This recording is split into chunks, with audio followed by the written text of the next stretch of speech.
Classes चल रही है। इन सभी में आज हम लोग थोड़ी क्लास को आगे बढ़ाते हैं और बहुत ही अच्छे वे में हम लोग सीखेंगे, दो चीज़ों को समझेंगे, दो चीज़ों को समझेंगे। और इसमें बेसिकली आपको मैं थोड़ा सा बता दूँ कि आज पॉलिटी में हम लोग देखेंगे मोस्टली अमेंडमेंट, ठीक है ना, संशोधन को देखेंगे। और अमेंडमेंट में मैं आपको बता दे रहा हूँ इसमें कि थोड़ा सा भी बिल्कुल धैर्य से भी आपको काम करना है, कहीं पर भी कन्फ्यूजन बिल्कुल नहीं होगा। एक बार जब आप टॉपिक पढ़ ले जाओगे तो टॉपिक के बाद आपको कोई सी समस्या नहीं आने वाली है, मेरी गारंटी है। अमेंडमेंट में बहुत सारे ट्रस्ट फॉर्म को देखेंगे। 368 आर्टिकल के साथ साथ आर्टिकल 13 को भी समझना पड़ेगा, आर्टिकल 31 को भी समझना पड़ेगा। इसके साथ साथ बहुत सारे केसेस हैं, केस लॉ है जिनको हमको समझना है। तो एक पॉलिटिकल बैकग्राउंड हमको लेके चलना है और एक हमको जो है दूसरा जो बैकग्राउंड है, जो हम कहते हैं लीगल ग्राउंड, उनको भी लेके चलना है। प्लस एक मेंस का भी बहुत प्यारा सा प्रश्न बनता है, उसको भी हम लोग देखेंगे। कॉन्सेप्चुअल है, इसमें ये होता है कि क्या हमारा संविधान जो है, हमारा कॉन्स्टिट्यूशन, ये पूरा हम लोगों ने बाहर से बोरो किया है, उधार लिया है, तो इसका भी कैसे आप मेंस में बहुत अच्छे से आंसर लिख सकते हो, उस पर भी चर्चा होगी। कोई प्रश्न मैं कोशिश करूँगा कि आपको ऐसा कोई प्रश्न हो ना कि जो आप पूछ पाओ, क्योंकि मैक्सिमम चीज़ें मैं आपकी इस क्लास में ही कवर कर दूँगा, लेकिन फिर भी अगर ऐसा रह जाता है तो आप कमेंट बॉक्स में डाल दीजिए। कई बच्चों की क्यूरीज थी कि पिछले वीडियो में हमने ये भी कहा था कि सर PDF का जो है, PDF मैंने हिंदी में बहुत अच्छे बनवा लिया है, तो जो व्हाट्सएप ग्रुप है और जो उसके साथ साथ टेलीग्राम लिंक जो है नहीं डल रहा था, लेकिन कोई बात नहीं, उस पर मैं जल्दी ही काम करूँगा, उस पर आगे करवाऊँगा और इंग्लिश में भी आपको नोट्स देने की पूरी कोशिश करूँगी। ये लेक्चर भी जब पढ़ जाएगा तो इसका भी आपको नोट्स मिल जाएगा, तो आप बेफिक्र होकर बढ़िया से पढ़ाई कीजिए। लैंग्वेज का पूरे इशू नहीं होने वाला है, हिंदी इंग्लिश जो भी है आप जिस लैंग्वेज में आप पूरी तरीके से कम्फर्ट हो गए, ये मेरी पूरी कोशिश रहेगी। तो चलिए हम लोग शुरू करते हैं अच्छे से। पहले तो जब प्रश्न का बैकग्राउंड बनाते हैं, क्वेश्चन को लेकर फिर आगे बढ़ते हैं, ठीक है। जैसे प्रश्न नंबर फर्स्ट, संविधान में संशोधन की यानी अमेंडमेंट की आवश्यकता क्यों पड़ी? दूसरा, संशोधन कैसे किया जाता है? क्या इसमें स्टेट का और सेंटर का इक्वली पार्टिसिपेशन होता है, बराबर भागीदारी होती है, या फिर इसमें कुछ अलग मामला है? इसके साथ साथ जो कॉन्स्टिट्यूशनल अमेंडमेंट हम लोग जो करते हैं, उस अमेंडमेंट की क्या जुडिशियल रिव्यू यानी न्यायिक समीक्षा हो सकती है कि नहीं हो सकती है? क्या पार्लियामेंट के पास सुप्रीम अथॉरिटी है कि वो संविधान को पूरा चेंज कर सकती है? क्या उसके पास अथॉरिटी है? बेसिक स्ट्रक्चर का कॉन्सेप्ट क्या है? इन सभी को एक एक करके हम लोग देखते हैं। तो चलिए देखते हैं। देखिए, सबसे पहले फैक्ट की बात करते हैं। 2-4 फैक्ट जो है जो हमारे नॉलेज में आते रहते हैं। पहला फैक्ट होता है कि जो हमारा संशोधन है, ठीक है, तो हम अपने कॉन्स्टिट्यूशन का जब पार्ट 20 डील करते हैं, 20 ये डील करता है संशोधन यानी कॉन्स्टिट्यूशनल अमेंडमेंट।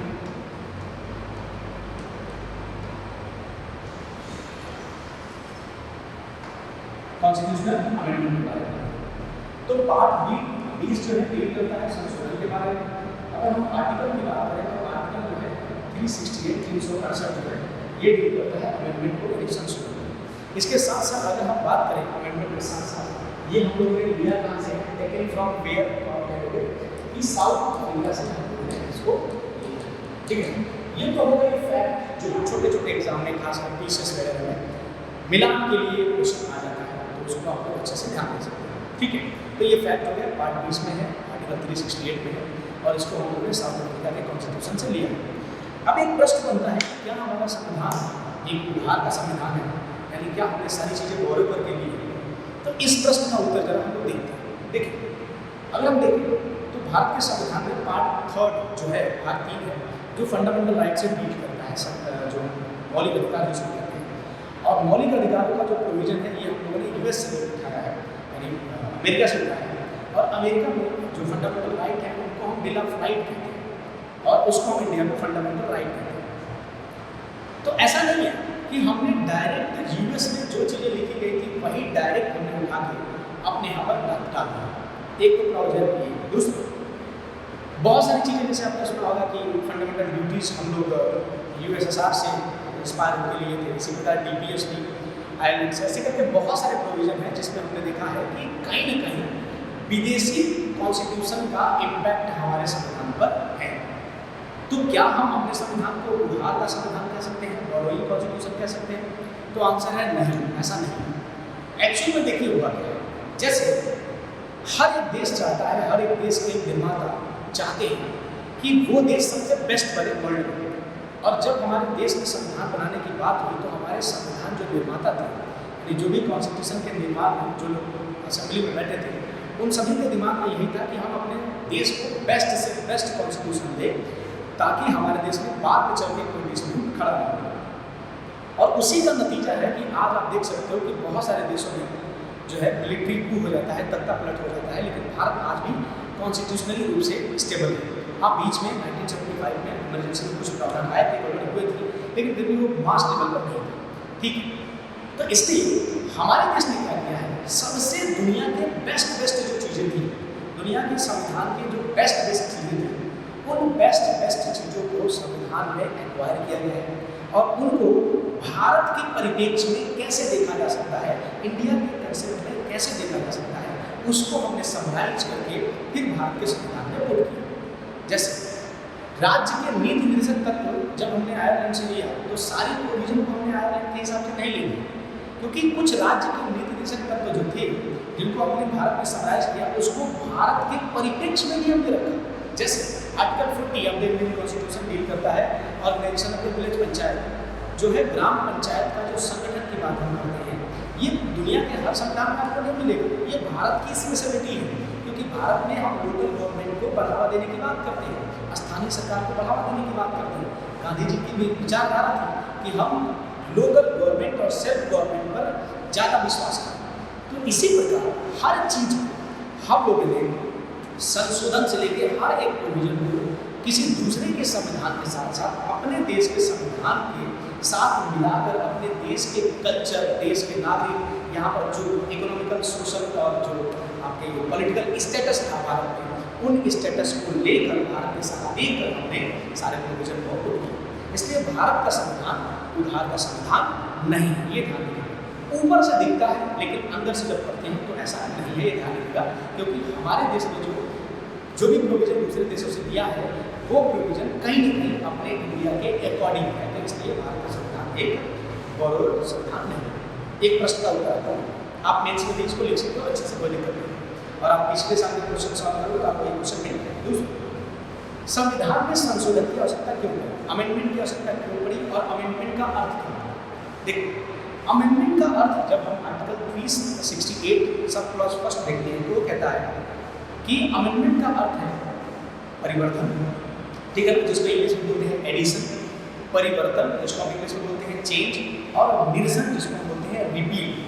यानी अमेंडमेंट हम क्यों लाते हैं, तो संविधान में एडिशन करने के लिए, यानी कुछ जोड़ने के लिए, संविधान में चेंज करने के लिए, परिवर्तन करने के लिए, ठीक है ना, और संविधान में कुछ प्रोविजन जो है जो समय के साथ अब यूज में दे रहे हैं उनको रिपील यानी समाप्त करने के लिए। तो 3 ऑब्जेक्टिव है हमारे कॉन्स्टिट्यूशन में अमेंडमेंट के। क्या क्या है, तो आप कह दोगे कि एडिशन, चेंज और रिपील। अर्थात अगर आपको लगता है कि संविधान में कुछ नई चीज जोड़ना है तो हम संविधान में एडिशन कर देंगे, जोड़ देंगे। तो जितने भी ABCD आपको दिखते होंगे, आर्टिकल 31A, 21A, ABCD जितने भी आपको दिखते हो वो सब क्या है, एडिशन है, ठीक है ना। इसके साथ साथ बहुत सारे कॉन्स्टिट्यूशन में आपने चेंजमेंट देखी होगी, मतलब परिवर्तन देखा होगा, जो पहले नहीं था बाद में आ गया। जैसे अगर आप देखो तो जो है आर्टिकल 51A के हिसाब से जो पार्ट 4A हमने डाला, पार्ट जो है 11 उसके साथ 9, 10, 11, 12 जो बाद में हमने इंसर्ट किया, जिसमें आप कह सकते हो सॉरी पार्ट 9, 10 है जो पार्ट आपके ग्राम पंचायत और जो नगर पंचायत से संबंधित है, पार्ट 14A जो ट्रिब्यूनल से संबंधित है। तो जितने भी पार्ट हमने बाद में जोड़े वो कहीं ना कहीं परिवर्तन से संबंधित है, ये ध्यान रखिए। अभी हाल ही में हमने टैक्स से संबंधित प्रावधानों को हटाकर GST को इम्पोज किया, तो ये भी एक प्रकार का चेंज का एग्जाम है। प्लस बहुत सारे ऐसे प्रोविजन हैं जो प्रोविजन आपके रिपील हो गए हैं, मतलब निरसित हो गए हैं, समाप्त हो गए हैं। जैसे आपने सुना होगा आर्टिकल जो 31 था जिसमें राइट टू प्रॉपर्टी था, मतलब जिसको हम कहते हैं संपत्ति का अधिकार। तो संपत्ति का अधिकार पहले फंडामेंटल राइट था, उसको वहाँ से रिपील करके बाद में चल के आगे हम लोगों ने आर्टिकल 300A में रिपील करके उसको लीगल राइट बना दिया। तो ये क्या है, ये रिपील का एग्जाम्पल है। इसके साथ साथ जो category B, category C, category D के स्टेट जब आप पढ़ेंगे पार्ट 6 जो रिपीट हो गया बाद में समाप्त हो गया, तो उनको भी जो रिपीट हमने किया, ठीक है ना, पार्ट 5 में आपका यूनियन है, पार्ट 6 में स्टेट है, उसके बाद जो 7 जो थे खासकर उसमें जो हमने बी कैटेगरी के जो स्टेट थे जो उस समय भारत के हिस्से नहीं थे, उनको हमने टारगेट रखा था कि हम लोग क्या करेंगे,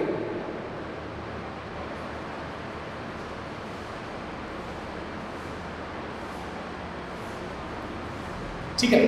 तो बाद में हमने क्या किया कि उसको अपने हिसाब से, मतलब जो रिपीट जो कैटेगरी बी सी और उसके बाद से डी कैटेगरी के जो नेशन थे उनको हमने क्या किया, हटा दिया। ये उसके बाद अब देखिए, ये तो हो गया आपका निरसन की बात, ठीक है ना, निरसन की बात, ठीक है। अच्छा, तो जब हम निरसन की बात करते हैं, मतलब रिपील करते हैं, तो कई सारे प्रोविजन संविधान में हमने ऐड किए, चेंज किए और रिपील कर दिया। आई होप कि आपको इस तीनों का जो मामला है ये आपको समझ में आ रहा है, ठीक है, ठीक है। तो तीनों चीजें आपको समझ में आ गई होंगी, ठीक है, कि क्या क्या चेंज क्या होता है, रिपील क्या होता है, उसके साथ साथ एडिशन क्या होता है, ये तीनों चीजें आपको समझ में आ गई, ठीक है। अब देखो, तो ये तय हो गया कि अमेंडमेंट होता क्या है। हमने बताया कि संविधान में कोई चीज नई चीज डालना या पुरानी चीज को हटा देना, ये सब क्या है, आपके संशोधन के एग्जाम्पल हो सकते हैं। अब बात करें कि संविधान में संशोधन होता कैसे है और संशोधन का नेचर कैसे है, तो चलिए देखते हैं। देखो, ब्रिटेन की बात करें तो ब्रिटेन एक ऐसा देश है जहाँ पर पार्लियामेंट जो चाहे वो चीज़ें इंसर्ट कर सकती है संविधान में, जब चाहे तब बदल सकती है, और बहुत ही ईजी होता है वहाँ पर संविधान में अमेंडमेंट करना, संशोधन करना, ये ध्यान रखना। लेकिन जब बात हम करते हैं US, America, United state of America, तो वहाँ पर संशोधन करना थोड़ा टफ होता है, क्योंकि जब हम दो चीज़ें पढ़ते हैं कि यूनिटरी गवर्नमेंट क्या होती है और फेडरल गवर्नमेंट क्या होती है, तो यूनिटरी और फेडरल गवर्नमेंट में हम देखते हैं कि जो हमारा यूएस है, फेडरलिज्म का बहुत बड़ा एग्जाम्पल है, और एकात्मक देश के बहुत सारे एग्जाम्पल हैं। तो एकात्मक देशों में लगभग ये जो यूनिटरी गवर्नमेंट होती है, एक सरकार होती है, संघात्मक में 2 या 2 से अधिक होते हैं, और उसमें पावर का डिस्ट्रीब्यूशन की बात की जाती है। तो अमेरिका में भी संघात्मक की बात की गई है, फेडरलिज्म की बात की गई है, और ये जो फेडरलिज्म है बेसिकली आपको ध्यान रखना है कि ये जो संघात्मक है वो बहुत ही अच्छे लेवल पर, भारत में भी फेडरलिज्म का कॉन्सेप्ट है लेकिन उतना ज़्यादा नहीं है जितना यूएस में। तो इसलिए यूएस में संविधान में संशोधन करना बड़ा ही टफ होता है, जबकि इंडिया में चीजें दोनों को बीच में लेके गए। कैसे? भारत में संविधान के कुछ प्रोविजन को हम बहुत इजीली तरीके से अमेंड कर सकते हैं, संशोधित कर सकते हैं, लेकिन भारत में बहुत सारे ऐसे कॉन्स्टिट्यूशन जो ऐसे प्रोविजन हैं जिनको अमेंड करने में लोहे के चले चलाने पड़ते हैं। तो अमेंडमेंट कभी कभी बहुत ज़्यादा ईजी भी है और कभी कभी अमेंडमेंट भारत में बहुत ज़्यादा हार्ड भी है। तो इसलिए हम कहते हैं कि भारत के संविधान में जो संशोधन करना होता है, अमेंडमेंट की बात होती है, वो एक तो क्या है, लचीला भी है यानी फ्लेक्सिबल भी है, और हार्ड भी है यानी कठोर भी है। जबकि ब्रिटेन में बहुत ही नॉर्मल तरीके से, बहुत ईजी तरीके से अमेंडमेंट कर देते हैं, और यूएस में बहुत ही हार्ड तरीके से अमेंडमेंट करना पड़ता है। भारत में क्या है, दोनों चीज़ें, कुछ प्रावधान, कुछ प्रोविजन हम ईजीएस्ट वे में क्या करते हैं, अमेंड कर देते हैं, कुछ प्रोविजन हम थोड़ा टाइम लगता है, थोड़ा मजबूती से या फिर थोड़ा अधिक कह सकते हो कठोरता से आपको अमेंड करना पड़ता है। तो ये हो जाता है कि हार्ड तरीके से अमेंडमेंट, ये होता है सॉफ्ट तरीके से अमेंडमेंट। अर्थात भारत में अमेंडमेंट लचीला भी है, फ्लेक्सिबल भी है और हार्ड भी है, ये कहते हैं, ठीक है। दूसरी बात, अमेंडमेंट में क्या राइट राज्यों को है? तो देखिए, कुछ हद तक राज्यों को संविधान संशोधन में राइट दिए, अभी एक एक करके बात होगी, लेकिन मैं आपको एक बात बताऊँ कि जब भी संविधान में अमेंडमेंट यानी संशोधन की बात होती है, तो हमेशा आपको ध्यान रखना है कि संशोधन से रिलेटेड जो बिल है, ठीक है, यानी जो भी हम अमेंडमेंट कर रहे हैं, इस अमेंडमेंट से रिलेटेड जो बिल है, वो बिल इंट्रोड्यूस कहाँ होते हैं, यानी उसको हम कहाँ पर पेश करते हैं, इंट्रोड्यूस कहाँ करते हैं। तो अगर हम बात करें कैसे, तो एक चीज ध्यान रखें कि किसी भी संशोधन से संबंधित बिल को हम पार्लियामेंट में इंट्रोड्यूस करते हैं, यानी संशोधन का जो इनिशिएशन है, स्टार्ट, शुरुआत, ये सिर्फ पार्लियामेंट से ही हो सकता है। यानी अमेंडमेंट का इनिशिएशन राज्यों को नहीं दिया गया है, ये ध्यान रखना। यानी हमारे भारत के संविधान में अगर चेंज करना है तो कोई स्टेट गवर्नमेंट अमेंडमेंट को इनिशिएट नहीं कर सकती, कोई राज्य सरकार अमेंडमेंट को शुरू नहीं कर सकता। शुरू होगा तो हमेशा कहाँ से होगा? पार्लियामेंट से होगा। अब पार्लियामेंट में कई जगह शुरू हो सकता है, चाहे वो लोकसभा से हो चाहे वो राज्यसभा से। यानी अगर हम अमेंडमेंट की शुरुआत करते हैं तो ये अमेंडमेंट चाहे तो हम लोकसभा में भी इंट्रोड्यूस कर सकते हैं और ये अमेंडमेंट हम चाहे तो राज्यसभा में भी इंट्रोड्यूस कर सकते हैं। ये ध्यान रखिए, ठीक है ना? अच्छा, आइए फिर देखते हैं। ठीक है, अब देखिए तो हम कहीं पर इस बिल को इंट्रोड्यूस कर सकते हैं, चाहे लोकसभा हो चाहे राज्यसभा। एक और चीज, क्या इस अमेंडमेंट को बिल को पार्लियामेंट में पेश करने के लिए, अमेंडमेंट बिल को पार्लियामेंट में पेश करने के लिए क्या राष्ट्रपति की प्रायर कंसेंट की आवश्यकता पड़ती है? क्या राष्ट्रपति की पूर्व अनुमति की आवश्यकता पड़ती है? तो आप कहोगे नहीं। जब भी हम अमेंडमेंट को इंट्रोड्यूस करते हैं लोकसभा या राज्यसभा में तो राष्ट्रपति से पूछने की आवश्यकता नहीं पड़ती। जैसा कि मनी बिल में होता है। मनी बिल में क्या होता है? जब भी मनी बिल हम लोकसभा में इंट्रोड्यूस करेंगे तो मनी बिल को इंट्रोड्यूस करने से पहले हमको प्रेसिडेंट की प्रायर कंसेंट यानी पूर्व अनुमति लेनी पड़ती है, ठीक है ना? और मनी बिल सिर्फ और सिर्फ लोकसभा में इंट्रोड्यूस होता है, जबकि कॉन्स्टिट्यूशनल अमेंडमेंट बिल के साथ ऐसा कुछ नहीं है। यानी कॉन्स्टिट्यूशनल अमेंडमेंट बिल यानी संविधान संशोधन विधेयक को हम पार्लियामेंट के किसी भी हाउस में इंट्रोड्यूस कर सकते हैं और इसको लाने के लिए प्रेसिडेंट से पूछने की आवश्यकता नहीं। ये यानी राष्ट्रपति के पूछने की आवश्यकता नहीं पड़ती है। अच्छा, तो ये हो गया। अब देखिए यहाँ पर बात हो गई कि इनिशिएशन जो होगा यानी जो शुरुआत होगी वो क्या होगा? पार्लियामेंट से होगा, लोकसभा या राज्यसभा से हो सकता है, स्टेट से नहीं हो सकता, स्टेट लेजिस्लेचर यानी विधानसभा से नहीं हो सकता। अब देखिए क्या अमेंडमेंट बिल जो है ये सिर्फ, अब देखिए जैसे दो सदस्य, एक आप अमेंडमेंट सरकारी सदस्य जिसको हम बोलते हैं कि जो ऐसे मेंबर होते हैं जो गवर्नमेंट के मेंबर होते हैं, ठीक है ना, सरकारी मेंबर माने जाते हैं, और एक होते हैं नॉन गवर्नमेंट मेंबर माने जाते हैं जिनको कहते हैं गैर सरकारी। तो सरकारी और गैर सरकारी में क्या होता है? जो लोग मंत्री होते हैं यानी जितने भी मंत्री होते हैं उनको हम सरकारी सदस्य मानते हैं, गवर्नमेंट के मेंबर मानते हैं। और जो अदर एमपी होते हैं, normal MP member of parliament यानी नॉर्मल जो सांसद होते हैं, ठीक है ना, जो मंत्री नहीं होते उनको हम गैर सरकारी सदस्य मानते हैं, ठीक है। तो ध्यान रखिएगा कि किसी भी अमेंडमेंट बिल को एक सरकारी सदस्य भी पेश कर सकता है और किसी भी अमेंडमेंट बिल को एक नॉर्मल मेंबर ऑफ पार्लियामेंट भी इंट्रोड्यूस कर सकता है। ये ध्यान रखिएगा, यानी इंट्रोड्यूसिंग का जो राइट है वो गैर सरकारी सदस्य यानी नॉर्मल एमपी और जो सरकारी सदस्य हैं ये दोनों लोग पार्लियामेंट में इस बिल को इंट्रोड्यूस कर सकते हैं। अच्छा, और आपने जाना कि राष्ट्रपति की पूर्व अनुमति की आवश्यकता नहीं। अब एक चीज, अब जैसे एक बिल का एक छोटा सा एग्जाम्पल है तब थोड़ा आपको बेहतर तरीके से समझ। जैसे हम लेते हैं एक सिंपल बिल का एग्जाम्पल, सिंपल यानी कोई भी सिंपल बिल यानी साधारण विधेयक अगर हमको लाना रहता तो हम क्या करते? सिंपल बिल को लाने के लिए राष्ट्रपति की पूर्व अनुमति यानी प्रायर कंसेंट की आवश्यकता नहीं होती, यानी सिंपल बिल बिना राष्ट्रपति से पूछे भी आ सकता है। दूसरा, सिंपल बिल को राज्यसभा या लोकसभा कहीं पर भी इंट्रोड्यूस किया जा सकता है, ठीक है।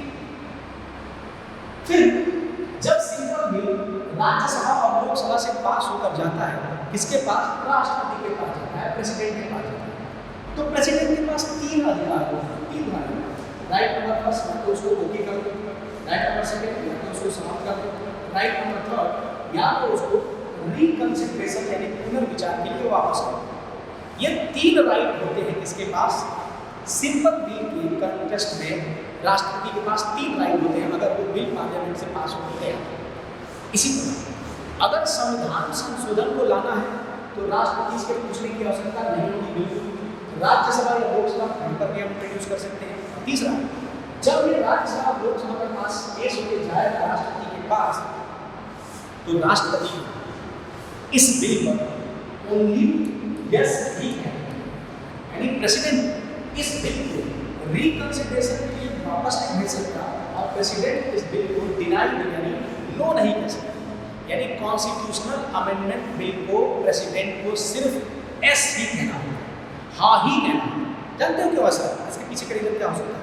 इसके पीछे का रीजन ये हो सकता है कि जैसे हमारे यहाँ जो सरकार होती है यानी जनता के द्वारा चुनी गई सरकार, वही सरकार में होती है, और जनता के द्वारा चुनी गई सरकार की रिकमेंडेशन पर ही प्रेसिडेंट काम करता है, राष्ट्रपति काम करता है। राष्ट्रपति स्वतंत्र रूप से बहुत कम समय काम करता है, मोस्टली टाइम को जो होता है आप कह सकते हो कि राष्ट्रपति जो होता है वह मंत्रिपरिषद यानी काउंसिल ऑफ मिनिस्टर की सलाह से ही काम करता है। तो यही कह रहा है कि जब राष्ट्रपति हमेशा सलाह से ही कर रहा है और जो चुनी हुई सरकार है वो अगर अमेंडमेंट कर रही है तो कोई बात नहीं, उसको ये अथॉरिटी है क्योंकि जनता ने उसको मेजॉरिटी दिया है अमेंडमेंट करने। तो इसलिए राष्ट्रपति को सिर्फ यस कहना होता है, ये ठीक है। अच्छा, अब चलिए आगे बात करते हैं कि अमेंडमेंट का आर्टिकल 368 के तहत आप क्या कहना चाहते हैं? देखिए, हमारे संविधान जब हम कॉन्स्टिट्यूशन की बात करते हैं तो कॉन्स्टिट्यूशन में तो संशोधन 3 प्रकार के होते हैं। देखो ध्यान से सुनना, कॉन्स्टिट्यूशन में संशोधन 3 प्रकार के होते हैं, ठीक है ना? लेकिन जब बात हो कि आर्टिकल 368 के तहत संशोधन कितने प्रकार के होते हैं, तो आर्टिकल 368 के तहत जो अमेंडमेंट होते हैं, संशोधन होते हैं, वो 2 प्रकार के होते हैं। संविधान में 3 प्रकार के संशोधन कर सकते हैं। पहला सिंपल मेजॉरिटी से,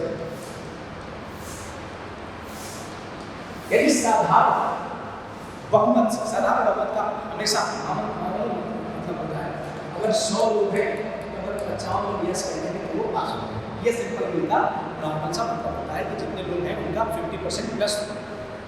तो संविधान में एक संशोधन हम साधारण बिल से करते हैं, साधारण बहुमत से करते हैं, सिंपल मेजॉरिटी से करते हैं। एक जैसे किसी भी राज्य की सीमा वगैरह का चेंज करना है, किसी भी नए राज्य को निर्माण करना है, ठीक है ना? यानी कोई नया स्टेट हम बना रहे हैं या किसी पुराने स्टेट की बाउंड्री में हम चेंजमेंट कर रहे हैं, या फिर जो आप कह सकते हो पार्लियामेंट प्रिविलेज है, जो संसदीय विशेषाधिकार है, उसको हम बढ़ाया जा रहा है। इसके मामले में लैंग्वेज से रिलेटेड अगर कोई मामला है, मतलब भाषा से संबंधित है, उसको भी हम सिंपल मेजॉरिटी से हम पास कर देते हैं, उसको हम चेंज कर सकते हैं।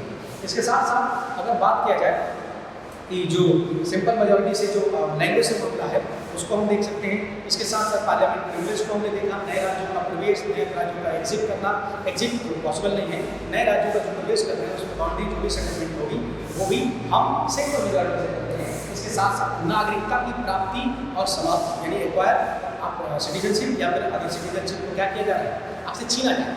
तो इन दोनों केस में जो अमेंडमेंट होगा वो सिंपल मेजॉरिटी से होगा। लेकिन आपको ध्यान रखना है कि ये अमेंडमेंट आर्टिकल 368 के तहत अमेंडमेंट नहीं माना जाता है। आर्टिकल 368 के तहत अमेंडमेंट सिर्फ 2 प्रकार का होता है। पहला होता है स्पेशल मेजॉरिटी। स्पेशल मेजॉरिटी मतलब जिसको हम कहते हैं स्पेशल बहुमत से होता है, ठीक है? तो स्पेशल मेजॉरिटी होती है, जैसे इसमें सिंपल मेजॉरिटी में हमने बोला कि 50% प्लस 1 ये हो जाएगा। स्पेशल मेजॉरिटी में क्या होता है, 2 कंडीशन होती है। स्पेशल मेजॉरिटी में 2 कंडीशन होती है, ठीक है? स्पेशल मेजॉरिटी में विशेष बहुमत में 2 कंडीशन होती है। दोनों कंडीशन देखेंगे कि दोनों कंडीशन क्या है और विद एग्जांपल मैं आपको दिखाऊंगा, ठीक है? स्पेशल मेजॉरिटी में कौन-कौन से देखते हैं, 2 condition. Condition number first, condition first ये कहता है कि देखो जब भी हम स्पेशल मेजॉरिटी से किसी चीज़ को पास करते हैं तो पहली बात तो ये होना चाहिए कि जो पार्लियामेंट के जो कुल सदस्य उनका क्या होना चाहिए, बहुमत होना चाहिए, यानी majority of total member of parliament. यानी संसद के जितने भी सदस्य हैं उन सदस्यों का, संसद के जितने भी सदस्य हैं उन सदस्यों का बहुमत होना चाहिए, मेजॉरिटी होना चाहिए। समझाते हैं एग्जाम्पल में।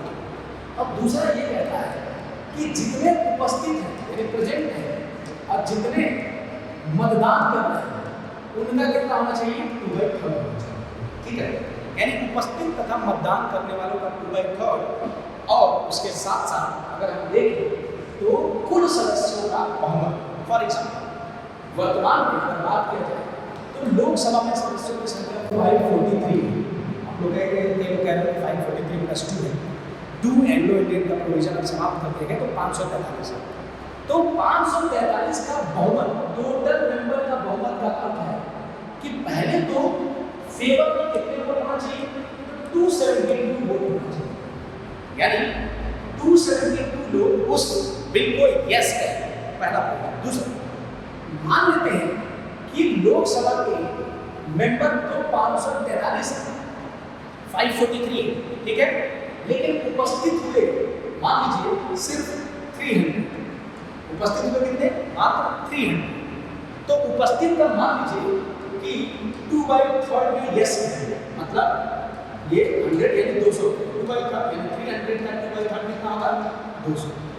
तो 200 लोगों ने यस कह दिया यहाँ पर, तो 2/3 ये भी फॉलो हो गया और जो सिंपल मेजॉरिटी थी ये भी फॉलो हो गया। लेकिन आपको ध्यान रखना कि हर केस में जो 2/3 मेजॉरिटी है ये 272 से ज्यादा होना चाहिए।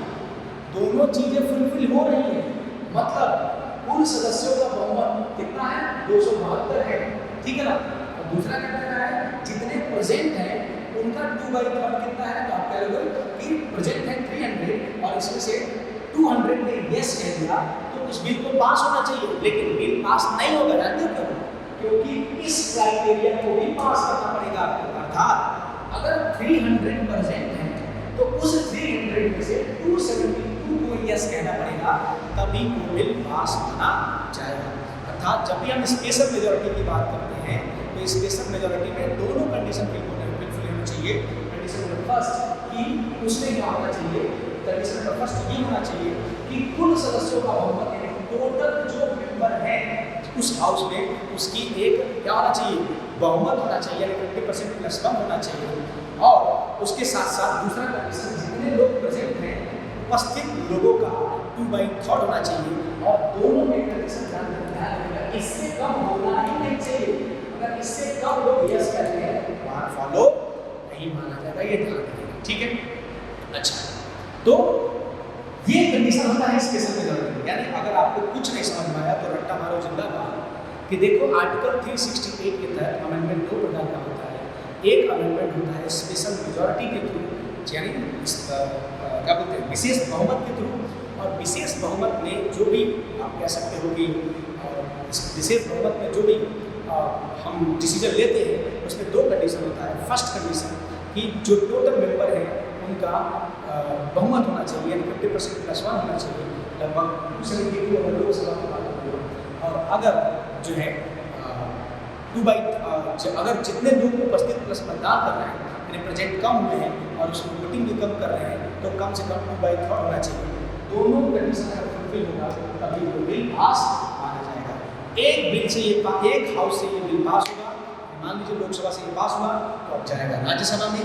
राज्यसभा में भी सेम कंडीशन होनी चाहिए। जब राज्यसभा में भी सेम कंडीशन हो जाएगा उसके बाद जो है यह प्रेसिडेंट के पास जाएगा और प्रेसिडेंट इसको सिर्फ यस कहेंगे। तो ये हो गया आर्टिकल 368 के तहत स्पेशल मेजॉरिटी से होने वाले संशोधन। तो इसमें कौन कौन से प्रावधान आते हैं हमारे कॉन्स्टिट्यूशन में? तो आप कह सकते हो कि मूल अधिकारों को हम स्पेशल मेजॉरिटी से ही हटाते हैं, राज्य के नीति निर्देशक तत्वों को भी हम स्पेशल मेजॉरिटी से ही हटाते हैं, फंडामेंटल ड्यूटी यानी मौलिक कर्तव्यों को भी अगर हम चेंज कर रहे हैं, अमेंड कर रहे हैं तो भी वो स्पेशल मेजॉरिटी से ही होगा। अर्थात फंडामेंटल राइट APSP और फंडामेंटल ड्यूटीज इन सभी को अमेंड अगर हम करेंगे तो इन सभी को अमेंड करने के लिए हम किसकी आवश्यकता पड़ेगी? Special majority. या फिर आप ये भी कह सकते हो कि स्पेशल मेजॉरिटी में कौन कौन सा होगा? तो दो चीज़ें मैं आपको बोल दूंगा और लिए आप लिख लीजिएगा कि कौन से अमेंडमेंट सिंपल मेजॉरिटी से होते हैं जो आर्टिकल 368 के तहत नहीं माने जाते हैं, और कौन से अमेंडमेंट जो है अभी टाइप जो सेकंड टाइप का है उससे होते हैं। तो दो आप याद कर लोगे तो तीसरा बाकी जो बचा वही हो जाएगा ये। तो अब हम तीसरे की बात करें। तीसरा क्या है? यानी आर्टिकल 368 के तहत पहला कॉमन स्पेशल मेजॉरिटी वाला देखिए अब आर्टिकल 368 के तहत जो सेकेंड टाइप का अमेंडमेंट है, जिसको हम क्या बोलते हैं, स्पेशल लिबर्टी प्लस आधे से अधिक राज्यों का अनुसमर्थन। मतलब ये कह रहा है आर्टिकल 368 के तहत जो टाइप सेकेंड अमेंडमेंट है, ये कह रहा है कि इसमें जब भी आपको अमेंड करना होगा ना, तो आपको क्या करना पड़ेगा, आपको दो चीजें लेके चलनी पड़ेगी। पहला तो आपको स्पेशल मेजॉरिटी से आपको पार्लियामेंट में पास करना पड़ेगा। पार्लियामेंट का मतलब है राज्यसभा और लोकसभा। और दूसरा, आधे से अधिक राज्यों को विधानसभा में भी पास कराना पड़ेगा, तब वो लागू होगा। मतलब अगर सिर्फ पार्लियामेंट ने यस कह दिया, पास कर दिया, तो वो लागू नहीं होगा, इम्प्लीमेंट नहीं होगा। उसके बाद भी उस बिल को क्या करना पड़ेगा, उसके बाद भी उस बिल को ध्यान रखेगा, आधे से अधिक राज्यों के द्वारा रेक्टिफाई करना पड़ेगा। आधे से अधिक राज्य उसको अपने विधानसभा में, यानी अपने लेजिस्लेटिव असेंबली में पास करवाएंगे और पास करा के उसको राष्ट्रपति के पास भेजा जाएगा। जैसे ही आधे से अधिक राज्यों ने यस कह दिया, जैसे ही आधे से अधिक राज्यों ने यस कह दिया, तो भले ही बाकी के राज्य उसको लागू नहीं करेंगे, भले ही बाकी के राज्य उसको लागू नहीं करेंगे, अपने आप वो सभी राज्यों में लागू हो जाएगा। फॉर एग्जाम्पल, जैसे मान लीजिए वर्तमान में हमारे देश में 28 स्टेट है और 8 यूटी है, और इस 8 यूटी में से 3 ऐसी यूटी है जहाँ पर विधानसभा है, जम्मू है, दिल्ली है और पांडिचेरी। तो 28 प्लस 3 कितने हुए, 31, यानी टोटल ना कितने हैं, 31। अगर इस टाइप का कोई बिल पार्लियामेंट में स्पेशल मेजॉरिटी से पास कर दिया और इधर 16 राज्यों ने यस कर दिया, 16 राज्यों ने यस कर दिया, तो भले ही 15 राज्य उसको लागू करें या न करें, अपने आप वो वहाँ पर लागू हो जाएगा बाय डिफॉल्ट। ठीक है, जैसे जीएसटी जो था, गुड्स एंड सर्विस टैक्स, ये जम्मू कश्मीर लागू नहीं कर रहा था, वो कह रहा था कि हम नहीं करेंगे। लेकिन जैसे ही 15 से अधिक राज्यों ने लागू किया, अपने आप जीएसटी को जम्मू कश्मीर को लागू करना पड़ गया, क्योंकि वो मजबूरी है, नहीं भी करोगे तब भी हो जाएगा। इसलिए मोरल ऑफ द स्टोरी ये है कि आर्टिकल 368 में अमेंडमेंट के दो माध्यम हैं। फर्स्ट, एक तो स्पेशल मेजॉरिटी से, जिसमें कुल सदस्यों का बहुमत, टोटल जो मेंबर है उनका जो मेजॉरिटी है, और दूसरा उपस्थित तथा मतदान करने वाले का 2/3। दूसरा अमेंडमेंट करने का माध्यम क्या है, स्पेशल मेजॉरिटी प्लस हाफ, आधे से अधिक राज्यों का अनुमोदन यानी रेक्टिफिकेशन, यानी उस बिल को पार्लियामेंट अगर पास कर देता है तो उसको राज्य की विधानसभा के द्वारा क्या करना पड़ेगा, आधे से अधिक विधानसभा के द्वारा पास करना पड़ेगा। जब आधे से अधिक विधानसभा के मेंबर उसको पास कर देंगे, तो आपको ध्यान रखना है कि वो बिल अपने आप दूसरी स्टेट में लागू हो जाएगा। ठीक है, अच्छा बढ़िया। तो देखिए, ये दो चीज़ें होंगी, यानी आर्टिकल 368 में कैसे हम अमेंडमेंट करते हैं, तो उसको देखिए। अब देखिए, चलिए थोड़ा देखिए, अब प्रोसेस जरा देख लेते हैं कि एक्चुअल में होता कैसे। मैक्सिमम चीजें आपसे ये हैं, आप एग्जांपल में आपको बता दूंगा किसके क्या क्या है। ठीक, तो देखिए, जैसे अगर हम आर्टिकल 368 जो टाइप फर्स्ट का अमेंडमेंट, आर्टिकल 368 टाइप फर्स्ट का जो अमेंडमेंट था, जिसमें स्पेशल मेजॉरिटी की बात है, उसमें क्या क्या कीवर्ड्स हैं। पहला, इसको लोकसभा या राज्यसभा में कहीं पर भी इंट्रोड्यूस किया जा सकता है। दूसरा, प्रेसिडेंट की प्रायर कंसेंट यानी पूर्व अनुमति की आवश्यकता नहीं होती है। ठीक है ना, राज्यसभा लोकसभा कहीं पर भी इंट्रोड्यूस किया जा सकता है, प्रेसिडेंट की प्रायर कंसेंट की आवश्यकता नहीं होती है। थर्ड, क्या राज्य स्टेट के पास इसको लेकर पावर है, तो आपको कोई स्टेट को लेकर इसको कोई पावर नहीं है। यानी आर्टिकल 368 का जो फर्स्ट टाइप का अमेंडमेंट है, उसमें राज्यों को कोई पावर नहीं दी गई है, सिर्फ और सिर्फ संसद को ये पावर है, यानी पार्लियामेंट को ही पावर है। चौथा, क्या ज्वाइंट सिटिंग यानी संयुक्त बैठक हो सकती है क्या? आर्टिकल 361 में जो पहला अमेंडमेंट हम कर रहे हैं, फर्स्ट टाइप का अमेंडमेंट यानी स्पेशल मेजॉरिटी से अमेंडमेंट, तो क्या ये अमेंडमेंट में ज्वाइंट सिटिंग हो सकता है? ज्वाइंट सिटिंग का लोकसभा और राज्यसभा के मेंबर को एक साथ बैठा के एक बार करा देते हैं। इससे क्या होता है, कभी कभी किसी सरकार की एक हाउस में मेजॉरिटी होती है, दूसरे हाउस में नहीं होती, तो वो क्या करते हैं कि एक हाउस जिसमें मेजॉरिटी है उसमें तो वो पास करा देते हैं, लेकिन दूसरे हाउस में उनकी दिक्कत हो जाती है। तो इसको बचने के लिए वो क्या करते हैं, ज्वाइंट सीटिंग करा देते हैं। और ज्वाइंट सीटिंग में क्या होता है, सिंपल मेजॉरिटी से फैसला लिया जाता है, अब दोनों सदस्यों को मिलाकर लिया जाता है। अब सोचिए कि लोकसभा में सीटों की संख्या 543 और राज्यसभा में सीटों की संख्या जो है 245। अगर देखिए 543 और 245 जोड़े तो ये 8 8 और 7, और इसको अगर भाग देते हम 7 8 8 को 2 से, तो आप कह दोगे कि 3 ये 18 हो जाएगा 9। अच्छा, यानी अगर इन दोनों मेंबर्स में 788 मेंबर्स में से अगर 300 जो है 394 मेंबर यस कह देते हैं तो वो बिल पास हो जाएगा। अब सोचिए हमारा अभी वर्तमान की जो गवर्नमेंट बीजेपी, तो इसकी लोकसभा में सीटों की संख्या 350 से प्लस है, 350 से प्लस है, और राज्यसभा में 100 के आसपास है। तो राज्यसभा में 100, अब सोचो राज्यसभा में अगर अलग से पास करना होगा 242 का या 245 का आधा करो तो ये कितना होगा, तो लगभग 122-23 के आसपास होगा, 123 मान लीजिए, ठीक है। लेकिन बीजेपी के पास तो मात्र 100 है, लेकिन बीजेपी के पास लोकसभा में ज़्यादा है, 350 प्लस है। तो अगर दोनों में एक साथ बैठा के दोनों मेंबर को एक साथ वोटिंग करा दें तो जो बिल अलग अलग नहीं पास होता वो बिल पास होता। तो अगर ऐसा कर दिया जाए तब तो हर सरकार संयुक्त बैठक करा के अमेंडमेंट करा दे किसी भी चीज़ को, कहीं पर भी अमेंडमेंट हो जाए।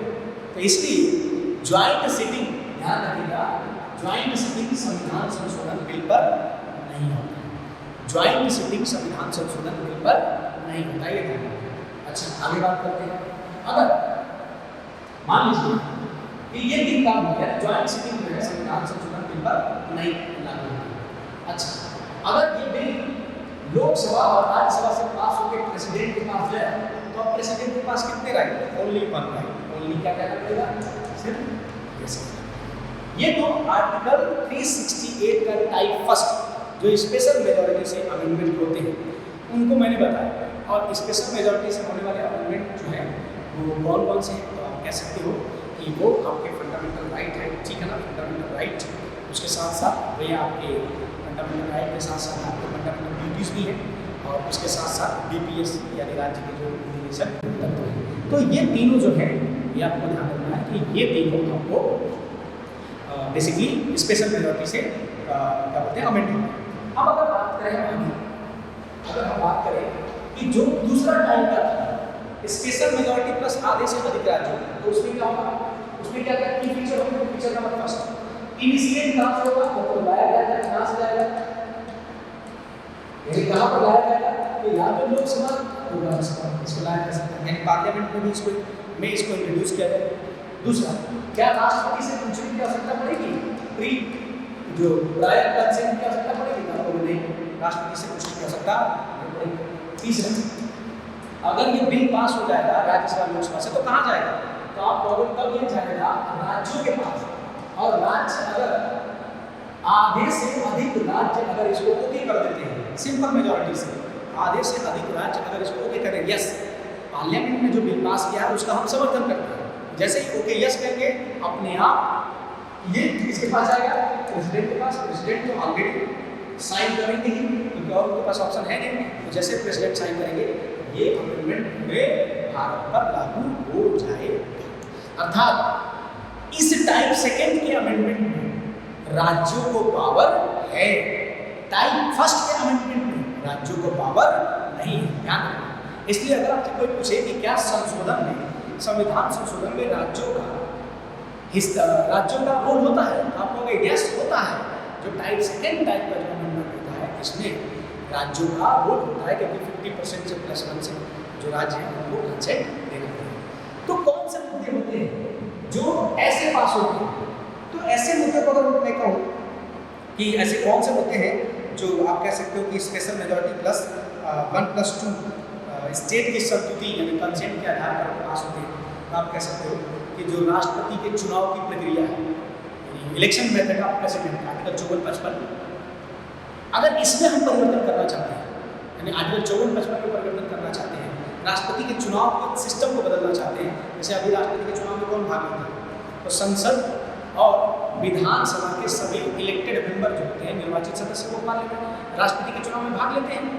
अब मान लो क्या होगा, संसद संशोधन करके ये करना चाहती है कि अब राष्ट्रपति का चुनाव डायरेक्ट होगा जनता का, तो ये राज्यों के हितों का क्या हो रहा है, छीना जा रहा है ना। क्योंकि पहले राष्ट्रपति के चुनाव में राज्य पार्टिसिपेट करते थे, अब तो डायरेक्ट जनता आ गई, तो राज्य के हितों का, यानी राज्य का जो इंटरेस्ट है उसको छीना जा रहा है कि नहीं छीना जा रहा है। तो ऐसे बिल को राज्य से पूछना पड़ेगा, यानी 1/2 स्टेट के मेंबर को यस कहना ही पड़ेगा। अर्थात कोई भी ऐसा मामला जो केंद्र और राज्य से संबंधित है, चाहे वो एग्जीक्यूटिव मामला हो, कार्यकारी शक्ति की बात हो, चाहे वो लेजिस्लेटिव पावर की बात हो, तो ऐसे बिल को हमेशा 1/2 मेंबर से पूछकर ही काम करना पड़ेगा। टैक्स से संबंधी हैवी टैक्स रिफॉर्म आप ला रहे हो, भारत सेंट्रल और के राज्य में आप टैक्स का बंटवारा थोड़ा डिफरेंट कर रहे हैं, तो इस केस को भी, ऐसे बिल को भी आपको राज्यों से पूछना पड़ेगा। और क्या क्या हो सकता है, जैसे मैंने बताया कि केंद्र और राज्य की जो एग्जीक्यूटिव पावर है, कार्यकारी शक्ति है, उसको भी अगर आप चेंज करना चाहते हो तो भी आपको आधे से अधिक राज्यों से पास कराना पड़ेगा। फॉर एग्जाम्पल आर्टिकल 73 और आर्टिकल 162 आप पढ़ लेंगे घर पे, तो आपको ये चीज़ें थोड़ा क्लियर हो जाएगी। इसके साथ साथ अगर हम देखें तो सुप्रीम कोर्ट और हाई कोर्ट से संबंधित कोई मामले को आप अमेंड कर रहे हो, मान लो आप सुप्रीम कोर्ट को क्या कर रहे हो, कमजोर कर रहे हो, या हाई कोर्ट को कमजोर कर रहे हो, तो हाई कोर्ट सुप्रीम कोर्ट से रिलेटेड कोई मामलों को अगर आप चेंज कर रहे हो तो उसको भी आधे से अधिक राज्यों को आपको मानना पड़ेगा। जैसे मान लो कह दिया जाए कि अब किसी राज्य में हाई कोर्ट नहीं, हर जगह सुप्रीम कोर्ट हो, तो ये केंद्र और राज्य के बीच में क्या हो रहा है, ये टकराव हो रहा है ना, तो इसलिए राज्यों से पूछना पड़ेगा। इसके साथ साथ अगर हम बात करें तो सेंट्रल और स्टेट के बीच में जो लेजिस्लेटिव यानी विधायी और जो एग्जीक्यूटिव पावर है, इनके बीच में अगर हम कोई चेंजमेंट कर रहे हैं तो भी हमको आधे से अधिक राज्यों को पूछना पड़ेगा। इसके साथ साथ अगर बात करें 7वीं शेड्यूल जो है, 7वीं अनुसूची 7 शेड्यूल, जिसमें पावर का डिस्ट्रीब्यूशन है, सेपरेशन ऑफ द पावर है, तो पावर का जो डिस्ट्रीब्यूशन है शेड्यूल 7 में भी अगर आप कोई चेंजमेंट करना चाहते हैं तो आपको पूछना पड़ेगा, किससे, आपको पूछना पड़ेगा आधे से अधिक राज्य। प्लस अगर आप क्या कर रहे हो कि पार्लियामेंट में जो राज्यों का प्रतिनिधित्व है, यानी स्टेट का जो रिप्रेजेंटेशन है, यानी नंबर ऑफ पार्लियामेंट में नंबर ऑफ मेंबर की बात हो रही है, मान लीजिए यूपी में सांसदों की संख्या 80 है, हमने क्या कर दिया, इसको बढ़ाकर 300 कर दिया, तो ये रिप्रेजेंटेशन राज्यों का चेंज हो रहा है ना, किसी राज्य को ज़्यादा मिल रहा है, किसी राज्य को कम मिल रहा है, तो ऐसा बिल भी आपको आधे से अधिक राज्यों से पूछकर क्या करना पड़ेगा। और उसके साथ साथ अगर आर्टिकल 368 स्वयं, यानी आप अमेंडमेंट के तरीके को ही बदलना चाहते हैं, तो भी आपको आधे से अधिक राज्यों से पूछना पड़ेगा। यानी अमेंडमेंट का जो मेथड है, तरीके हैं, उस अमेंडमेंट के मेथड को भी आपको ध्यान रखना है। अगर आप उस अमेंडमेंट के तरीकों को भी अगर आप चेंज कर रहे हो, यानी आर्टिकल 368 में अमेंडमेंट कर रहे हो, तो भी आपको आधे से अधिक राज्यों का कंसेंट देना पड़ेगा। तो ये आपके अमेंडमेंट की मैंने 2 चीज़ों को क्लियर कर दिया। आर्टिकल 368 का जो टाइप फर्स्ट स्पेशल मेजॉरिटी वाला जो अमेंडमेंट है, और जो आर्टिकल 368 के तहत जो टाइप सेकेंड वाला अमेंडमेंट है, इसको भी हमने अच्छे से देख लिया। ठीक है, अच्छा अब हम बात करेंगे कौन से ऐसे अमेंडमेंट हैं जो एक्चुअल में अमेंडमेंट माने ही नहीं जाते। मतलब देखो, वो संविधान में तो संशोधन माने जाएंगे, यानी उनको कॉन्स्टिट्यूशन में अमेंडमेंट माना जाएगा, पर संविधान में संशोधन माना जाएगा, पर वो अमेंडमेंट आर्टिकल 368 के तहत हुआ नहीं माना जाएगा। देखो, आर्टिकल 368 में अमेंडमेंट सिर्फ टू टाइप का है, जो मैंने बताया कि स्पेशल मेजॉरिटी और एक स्पेशल मेजॉरिटी प्लस आधे से अधिक राज्यों का कंसेंट है। लेकिन एक और अमेंडमेंट है जो पार्लियामेंट सिंपल मेजॉरिटी से पास कर देती है, और वो अमेंडमेंट आर्टिकल 368 के तहत अमेंडमेंट नहीं माना जाता है। अब देखो, जितने भी आर्टिकल 368 के तहत अमेंडमेंट होते हैं उन सभी को हम काउंट करते हैं। जैसे संविधान संशोधन 1, 2, 3, 4 ऐसे करते करते लगभग 105 संशोधन आज तक हो चुके, 105 या 106। अब देख लीजिएगा बिल टेस्ट में हुआ है जो एंग्लो इंडियन के रिप्रेजेंटेशन की बात है। तो ऐसे करके लगभग 105 और 6 संशोधन हो चुके हैं। तो ऐसे जो संशोधन होते हैं इन संशोधन को हम प्राय गिनते हैं।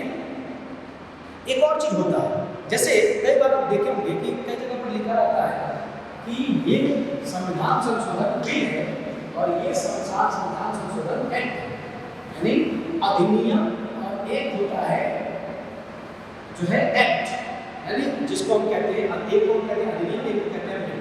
जैसे एक होता है बिल, जिसको हम कहते हैं विधेयक,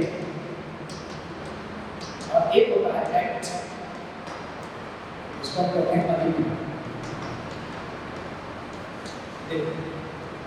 बिल का अर्थ यहाँ पर ये है, बिल का अर्थ ये है कि वो बिल राज्यसभा या लोकसभा में हो सके 500 नहीं भी हो, लेकिन राष्ट्रपति का सिग्नेचर उसमें नहीं है।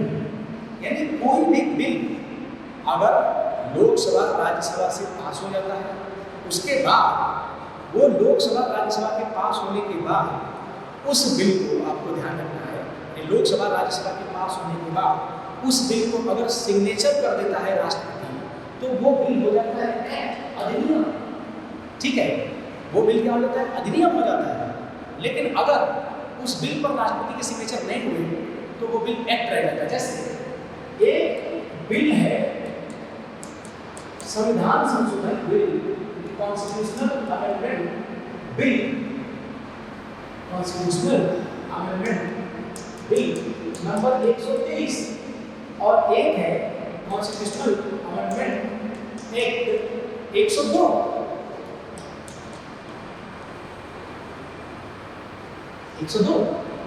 एक्चुअल में ये भी ओबीसी आयोग से संबंधित है, ये भी ओबीसी आयोग से संबंधित है। कैसे? कई बार क्या होता है, बिल आ तो जाते हैं लेकिन वो पास नहीं हो पाते। जैसे जीएसटी को पास करने में पसीने छूट गए सबके। कांग्रेस सरकार ने कई बार कोशिश किया था कि इसको पास कर दिया जाए, लेकिन हो नहीं पाया। बीजेपी की सरकार ने भी कहा था कि हम पास कर दें इसको, लेकिन हो नहीं पाया। समय जब ऐसा आया जब आधे से अधिक राज्यों में बीजेपी की सरकार हो गई और राज्यसभा में भी बीजेपी के पास बहुमत आ गया, फिर उसके बाद से उन लोगों ने जीएसटी पास कराया, क्योंकि जीएसटी पास कराना खुद में एक टफ था। तो इसलिए आपको ध्यान रखना है कि जरूरी नहीं कि हर एक बिल एक्ट हो जाए, हर एक बिल एक्ट हो जाए, जरूरी नहीं कि हर एक बिल एक्ट हो जाए। इसलिए कई बिल पास नहीं हो पाते हैं तो बिल ही रह जाते हैं, विधेयक ही रह जाते हैं, और विधेयक इम्प्लीमेंट यानी लागू नहीं होते हैं। आपको ध्यान रखना है, बिल लागू नहीं होते, तो इसलिए बिल होता है, ठीक है। अगर बिल पर सिग्नेचर हो गया प्रेसिडेंट का तो वो एक्ट बन जाएगा और वो इम्प्लीमेंट हो जाएगा। अब देखिए कौन से अमेंडमेंट संविधान में सिंपल मेजॉरिटी से होते हैं, पहला, और दूसरा वो आर्टिकल 368 के तहत अमेंडमेंट नहीं माने जाते हैं, अर्थात उसको संविधान संशोधन 1, 2, 3 ऐसा गिना नहीं जाता है। ये प्रश्न पीसीएस में बहुत आता है। स्टेटमेंट दे देगा which of the following subject is not mention in the article 368, यानी कौन कौन से विषय जो है वो आर्टिकल 368 के तहत मेंशन नहीं है और उसके तहत ये अमेंडमेंट नहीं माने जाते। तो चलिए मैं एक बार बोली बोल देता हूँ, आप लोग इसको नोट करना चाहे तो नोट कर लीजिए। पहला है नए राज्यों का प्रवेश या गठन, यानी भारत में नए राज्य कोई प्रवेश करना, एंट्री मारा। जैसे मान लो नेपाल कहता है कि चलो भारत में मिल जाते हैं, एक ये। दूसरा, हम नए राज्य का हम क्या कर रहे हैं, गठन कर रहे हैं। जैसे यूपी को तोड़कर हम 2 राज्य बना देते हैं तो नए राज्य का गठन हो गया, रीऑर्गेनाइजेशन ऑफ न्यू स्टेट। तो किसी भी राज्य को हम एंट्री दिला रहे हैं या फिर पुराने राज्य को तोड़ के 2 भागों में बांट दे रहे हैं, तो वो 368 के तहत अमेंडमेंट नहीं मानेगा। ये जितनी मैं बोलूँगा वो 368 के तहत अमेंडमेंट नहीं मानेगा। दूसरा, नए राज्यों का हम निर्माण कर रहे हैं।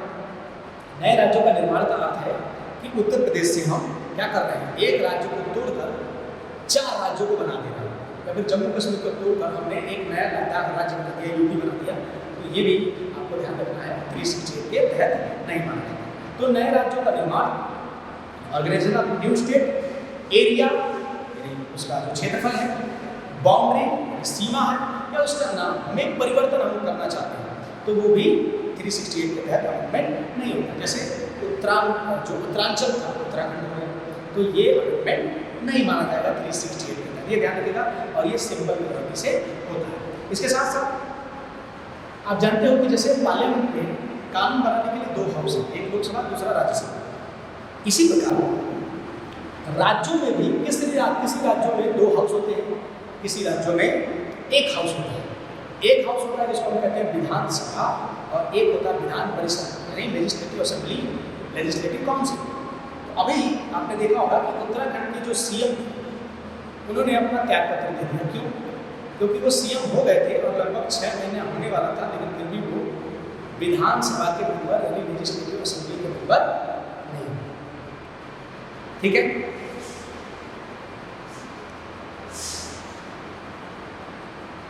लेजिस्लेटिव असेंबली के मेंबर नहीं हुए थे।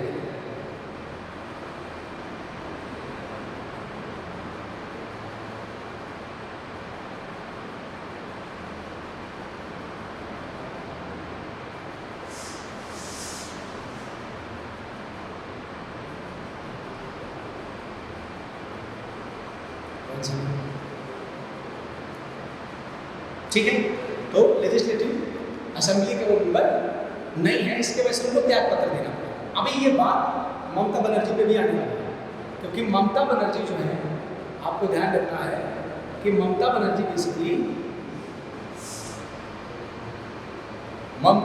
जो बेसिकली है वो चुनाव हार गई थी, आपको पता होगा, फिर भी सीएम बनी है।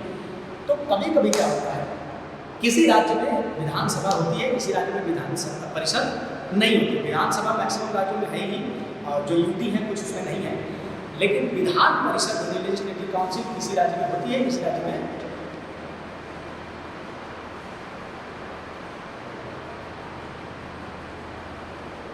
ठीक है। तो जो विधान परिषद होती है, लेजिस्लेटिव काउंसिल होती है, वो किसी राज्य में होती है, किसी राज्य में नहीं होती। ठीक है ना? अच्छा, तो उसके बाद से तो यही कह रहा है कि अगर किसी राज्य में हमको काउंसिल को बनाना है या किसी राज्य में काउंसिल है उसको हटाना है, जैसे आंध्र प्रदेश में काउंसिल था लेकिन उसको हटा दिया, और कई ऐसे राज्यों में काउंसिल नहीं है, उस राज्य में काउंसिल बनाना है। तो काउंसिल बनाना है या काउंसिल हटाना है, रिमूव करना है या फिर एस्टेब्लिश करना है, दोनों को अगर बनाना है या हटाना है तो वो बिल अमेंडमेंट नहीं माना जाता है 368 के तहत। ठीक है ना? हाँ बिल्कुल, उमेश नारायण राइट, बंगाल में बनाना है क्योंकि ममता दीदी को बचाना है। ठीक है ना? और उत्तराखंड में नहीं बन पाया, इसलिए जो रावत साहब थे, सॉरी जो तीरथ सिंह थे, उन्होंने अपना त्यागपत्र देना पड़ी। अच्छा, इसके साथ साथ अगर हम देखें तो सेकेंड शेड्यूल में जब हम चेंज करते हैं, सेकेंड शेड्यूल क्या है? पैसे से संबंधित है, वेतन से संबंधित है। जितने भी भारत के पदाधिकारी हैं जो उनको वेतन वगैरह जो दिया जाता है वो सेकेंड शेड्यूल के हिसाब से दिया जाता है। तो सेकेंड शेड्यूल में भी अगर हमको चेंज करना है, यानी वेतन बढ़ाना घटाना है, घटाना तो होता नहीं है, बढ़ाना ही होता है, तो वो भी 368 के तहत अमेंडमेंट नहीं होता। इसके साथ साथ पूरब गणपूर्ति, पूरब क्या होता है, गणपूर्ति क्या होता है? पार्लियामेंट को चलाने के लिए मिनिमम मेंबर्स की संख्या, तो पूरब को बढ़ाना है घटाना है, ये भी जैसे 1/10 इस समय वर्तमान में पूरब है, यानी अगर आपको पार्लियामेंट की प्रोसीडिंग चलानी है तो कम से कम 1/10 मेंबर होने चाहिए। तो इसको भी 1/10 की जगह 1/20 करना चाहते हो, 1/5 करना चाहते हो, वो भी अमेंडमेंट नहीं माना जाएगा 368 के तहत। पार्लियामेंट के जो मेंबर हैं, संसद के जो सदस्य हैं, मेंबर ऑफ पार्लियामेंट, उनकी सैलरी में अगर बढ़ा घटा रहे हैं तो वो भी आ जाएगा। पार्लियामेंट की जो प्रोसीडिंग है, पार्लियामेंट की जो रूल्स और रेगुलेशन है, उनमें भी अगर आपको चेंज कर रहे हैं तो भी नहीं माना जाएगा। इसके साथ साथ जो पार्लियामेंट्री प्रिविलेज है, संसदीय विशेष अधिकार है, उनको भी आपको ध्यान रखना है। अगर चेंज करते हैं तो वो भी 368 के तहत अमेंडमेंट नहीं माना जाएगा। इसके साथ साथ अगर हम संसद में इंग्लिश का प्रयोग करना चाहते हैं कि पार्लियामेंट में सिर्फ इंग्लिश का प्रयोग हो, तो वो भी 368 के तहत नहीं आता है। फिर सुप्रीम कोर्ट के न्यायाधीशों को हम क्या कर रहे हैं? बढ़ाया घटा रहे हैं। घटाना नहीं होता है, बढ़ाना ही होता है। जैसे 2019 के सुप्रीम कोर्ट के नंबर ऑफ जजों को बढ़ा के 30+1 था, उसको 33+1 कर दिया गया। ये भी 368 के तहत नहीं है। सुप्रीम कोर्ट के मांग को हम क्या कर रहे हैं? थोड़ा बढ़ा दे रहे हैं। सुप्रीम कोर्ट के यानी जो रूल है उसको बढ़ा रहे हैं, तो ये भी 368 के तहत अमेंडमेंट नहीं होगा। फिर राजभाषा का प्रयोग, जो ऑफिशियल लैंग्वेज है वो ऑफिशियल लैंग्वेज, जैसे मान लीजिए हमने कह दिया कि भारत की ऑफिशियल लैंग्वेज हिंदी होगी, तो इसमें भी सेंट्रल गवर्नमेंट की जो ऑफिशियल लैंग्वेज हिंदी होगी या हिंदी की जगह पर कुछ और करना चाहते हैं तो वो भी 368 के तहत अमेंडमेंट नहीं माना जाता है।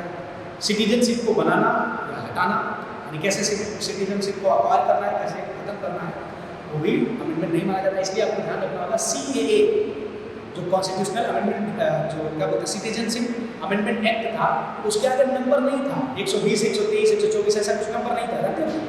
क्योंकि वो नागरिकता की प्राप्ति या नागरिकता की समाप्ति, यानी एक्वायर करना या उसको समाप्त करने से संबंधित जो मामले हैं, इस मामले को 368 के तहत अमेंडमेंट नहीं माना जाता। इसके साथ साथ अगर हम देखें तो जो कह सकते हो कि निर्वाचन क्षेत्रों का जो पुनर्निर्धारण होता है, जिसको हम कहते हैं डिलिमिटेशन।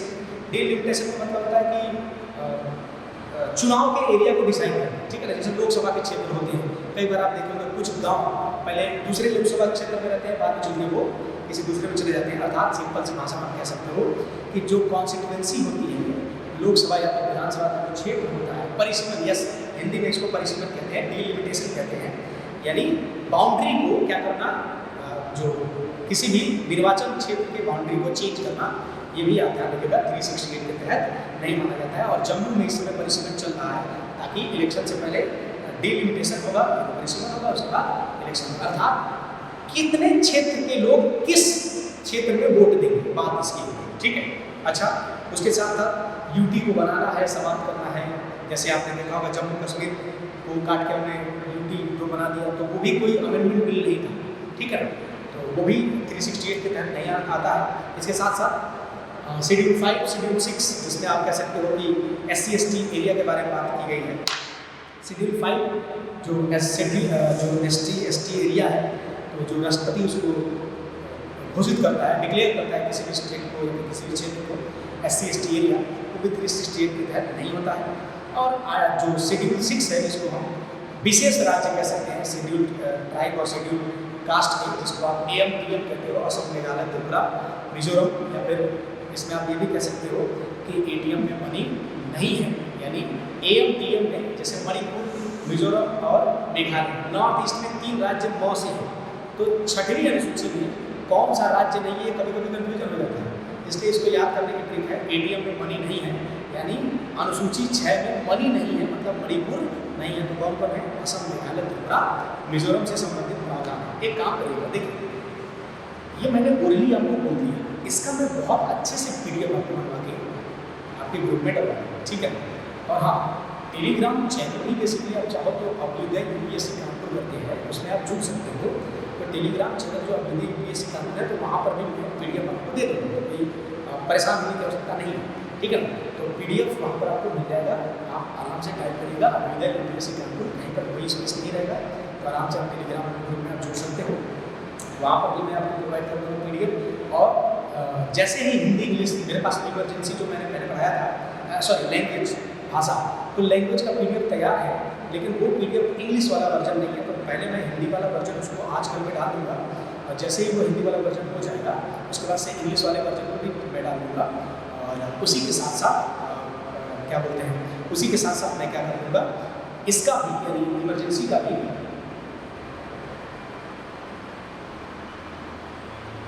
ठीक है।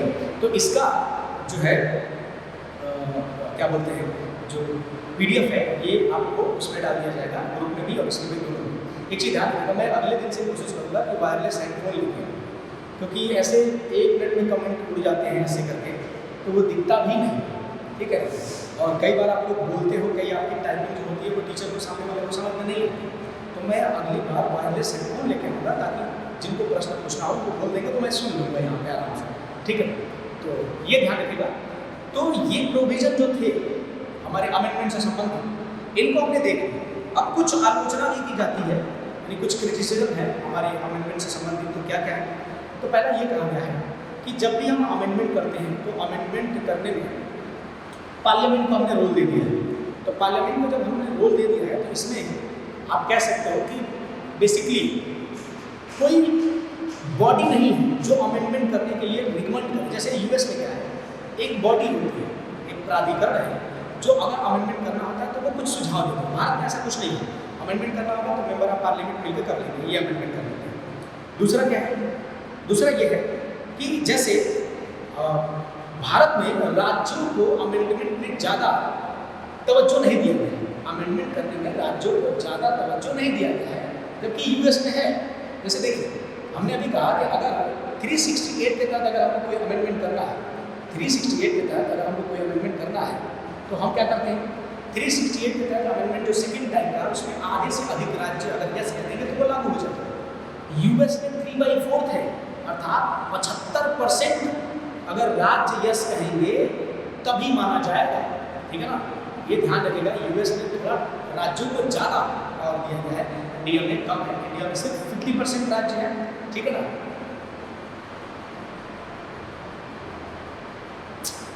ठीक है, तो इसमें क्या है कि जो अमेंडमेंट है 368 के तहत, इसमें क्या है आपको ध्यान रखना है कि बेसिकली अगर जब हम इसमें अमेंडमेंट करते हैं तो राज्यों को उतना ज़्यादा प्रभुत्व नहीं मिलता है, जबकि यूएस ने राज्यों को ज़्यादा पावर मिला है। 3/4 राज्य अगर यस कहेंगे तभी वो लागू होता है, जबकि इंडिया में ऐसा नहीं होता है, लेकिन इंडिया में सिर्फ 1/2 की बात है। इसके साथ साथ अगर हम देखें तो कॉन्स्टिट्यूशनल अमेंडमेंट बिल को पास करने की कोई टाइम ड्यूरेशन नहीं है, इसलिए कभी कभी बिल ये लटके रहते हैं। तो ये भी एक प्रकार से आप कह सकते हो कि ये क्रिटिसिज्म है, मतलब इसका ये क्या कह सकते हो कि कमियां हैं।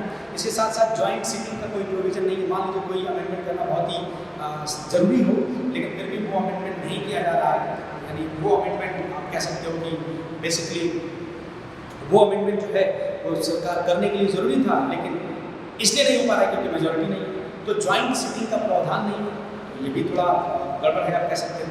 इसके साथ साथ आप देखते हैं कि कई बार जो अमेंडमेंट होता है उस अमेंडमेंट को पार्लियामेंट के द्वारा क्या किया जाता है, उस अमेंडमेंट को पार्लियामेंट कह रहे हैं, उस अमेंडमेंट को कोर्ट के द्वारा बहुत ज़्यादा जुडिशियल एक्टिविटीज़ में के तहत, यानी जो न्यायिक सक्रियता वाद होता है उसके तहत जो न्यायपालिका में बार बार वो केसेस लड़ते रहते हैं, चलते रहते हैं, तो जिसकी वजह से बाद में चल के पता चला कानून बना दिया और बाद में चल के सुप्रीम कोर्ट ने उसको खारिज कर दिया। जैसे अभी 10% EWS रिजर्वेशन का केस सुप्रीम कोर्ट में चल रहा है, मान लीजिए बहुत सारे लोग इस पर नियुक्त हो जाएंगे और पता चले सुप्रीम कोर्ट ने अगर ये खारिज कर दिया तो क्या होगा, तो पता चलेगा कि जितने लोग हुए उनको सबको हटाओ, ये तमाम चीज़ें करो, तो ये दिक्कत का सामना करना पड़ता है। तो ये एक पूरा होलिस्टिक मैंने आपको बताया कि अमेंडमेंट करते कैसे हैं, ठीक है ना, अमेंडमेंट का तरीका क्या है, राज्यों को कितने राइट हैं, ठीक है ना, यानी राज्य को कितने कितने राइट हैं, इनकी बात हो रही है। और उसके साथ साथ राज्य जो है हमारे कितने राइट है, कैसे कर सकते हैं, इन सब की बात करने की। अब जरा बात करते हैं केस की। बहुत सारे केसेस हैं, तो केसेस करके एक एक करके करते हैं और जितना केस हो पाता है उसको पूरी कोशिश करेंगे कि आज अमेंडमेंट समाप्ति करते हैं, ठीक है।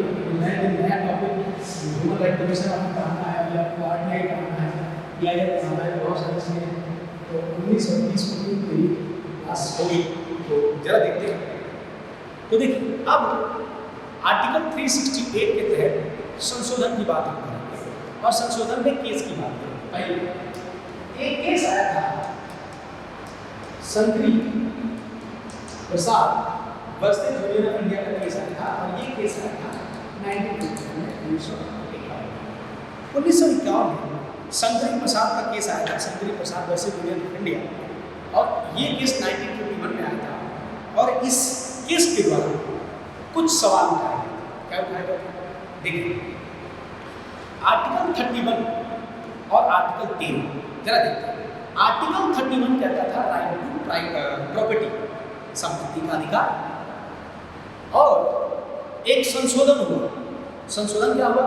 पहला संविधान संशोधन, जिसके तहत एक 9th शेड्यूल भी इंसर्ट किया गया, और पहला संविधान संशोधन जो है वो संबंधित था लैंड एक्वाइजेशन से, यानी भूमि सुधार से और भूमि के एक्वायर करने से।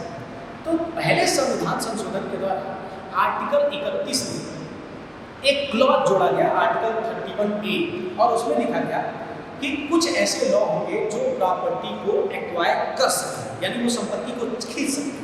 जबकि आर्टिकल 31 कहता था कि लोगों का जो संपत्ति का अधिकार होगा वो फंडामेंटल राइट होगा। तो ये आर्टिकल 31 कहता था, और आर्टिकल 31 में बाद में संशोधन करके पहले संविधान संशोधन के द्वारा ये कर दिया गया कि कुछ ऐसे बिल आएंगे, लॉ आएंगे जो प्रॉपर्टी को खींच सकते हैं, ले सकते हैं। और एक बी आर्टिकल 31 बी डाला गया कि आर्टिकल 31 ए को लागू करने वाले जो लॉ है वो आर्टिकल 13 जो सब क्लास सेकेंड है उसका उल्लंघन नहीं मानेगा। Article 31 right to property, article 31 A कहा गया, आर्टिकल 31 ए जोड़ा गया पहले संविधान संशोधन में। और इसमें क्या कहा गया, वॉइस कट रही है, जरा आप एग्जिट करके एंट्री मारिए, और वॉइस कट रही है तो एक बार एग्जिट करके एंट्री मारिए, ठीक है। आइए अच्छा, तो 31 में कहा जाता है राइट टू प्रॉपर्टी, यानी संपत्ति का अधिकार फंडामेंटल राइट है, ठीक है।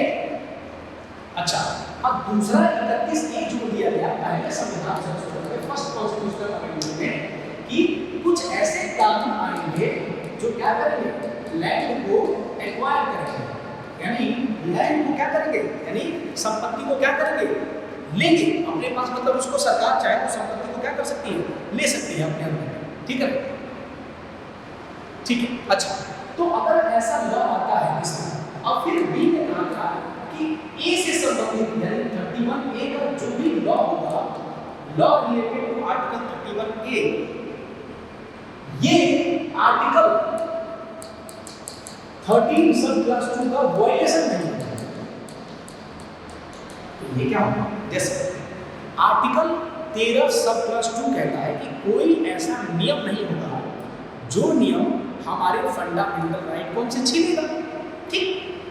आर्टिकल 31 कहता है, आर्टिकल 31 कहता है कि right to property fundamental right होगा, right to property fundamental right होगा, और आर्टिकल 31 कहता है कि इस राइट को कोई छीन नहीं सकता, और आर्टिकल 31 कह रहा है कि कानून ऐसे बनाए जा सकते हैं जो आपके जमीन को आपसे छीन सकते हैं, प्रॉपर्टी को आपको छीन सकते हैं, और आर्टिकल 31 बी कह रहा है कि ऐसा कानून आर्टिकल 2 का उल्लंघन नहीं होगा। ये तो डमाडोल, एक तरफ होगा एक तरफ नहीं होगा। तो इसी को चैलेंज किया गया शंकरी प्रसाद के केस में। तो शंकरी प्रसाद के केस में ये कहा गया कि ये जो जोड़े गए आर्टिकल 31 और आर्टिकल 31 ए, आर्टिकल 31 बी, और जो पहला संविधान संशोधन हुआ था 9वीं अनुसूची भूमि सुधार से संबंधित जो जमींदारी वगैरह पूरा माहौल था, वो सब के सब इलीगल। तो शंकरी प्रसाद के केस में कहा गया, कोर्ट ने कहा कि नहीं, देख ये जो आर्टिकल 30 वो जो आर्टिकल 13 जो कहता है, ये कहता है कि सरकार ऐसा लॉ नहीं बनाएगी जो फंडामेंटल राइट के वायलेट करेगी। वो लॉ सिंपल लॉ की बात कर रहा है, साधारण कानून की बात कर रहा है।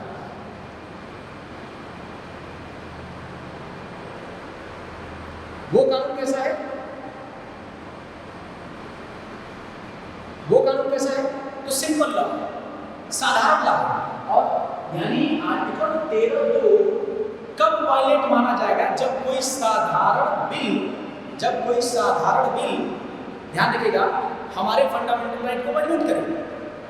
और ये क्या है,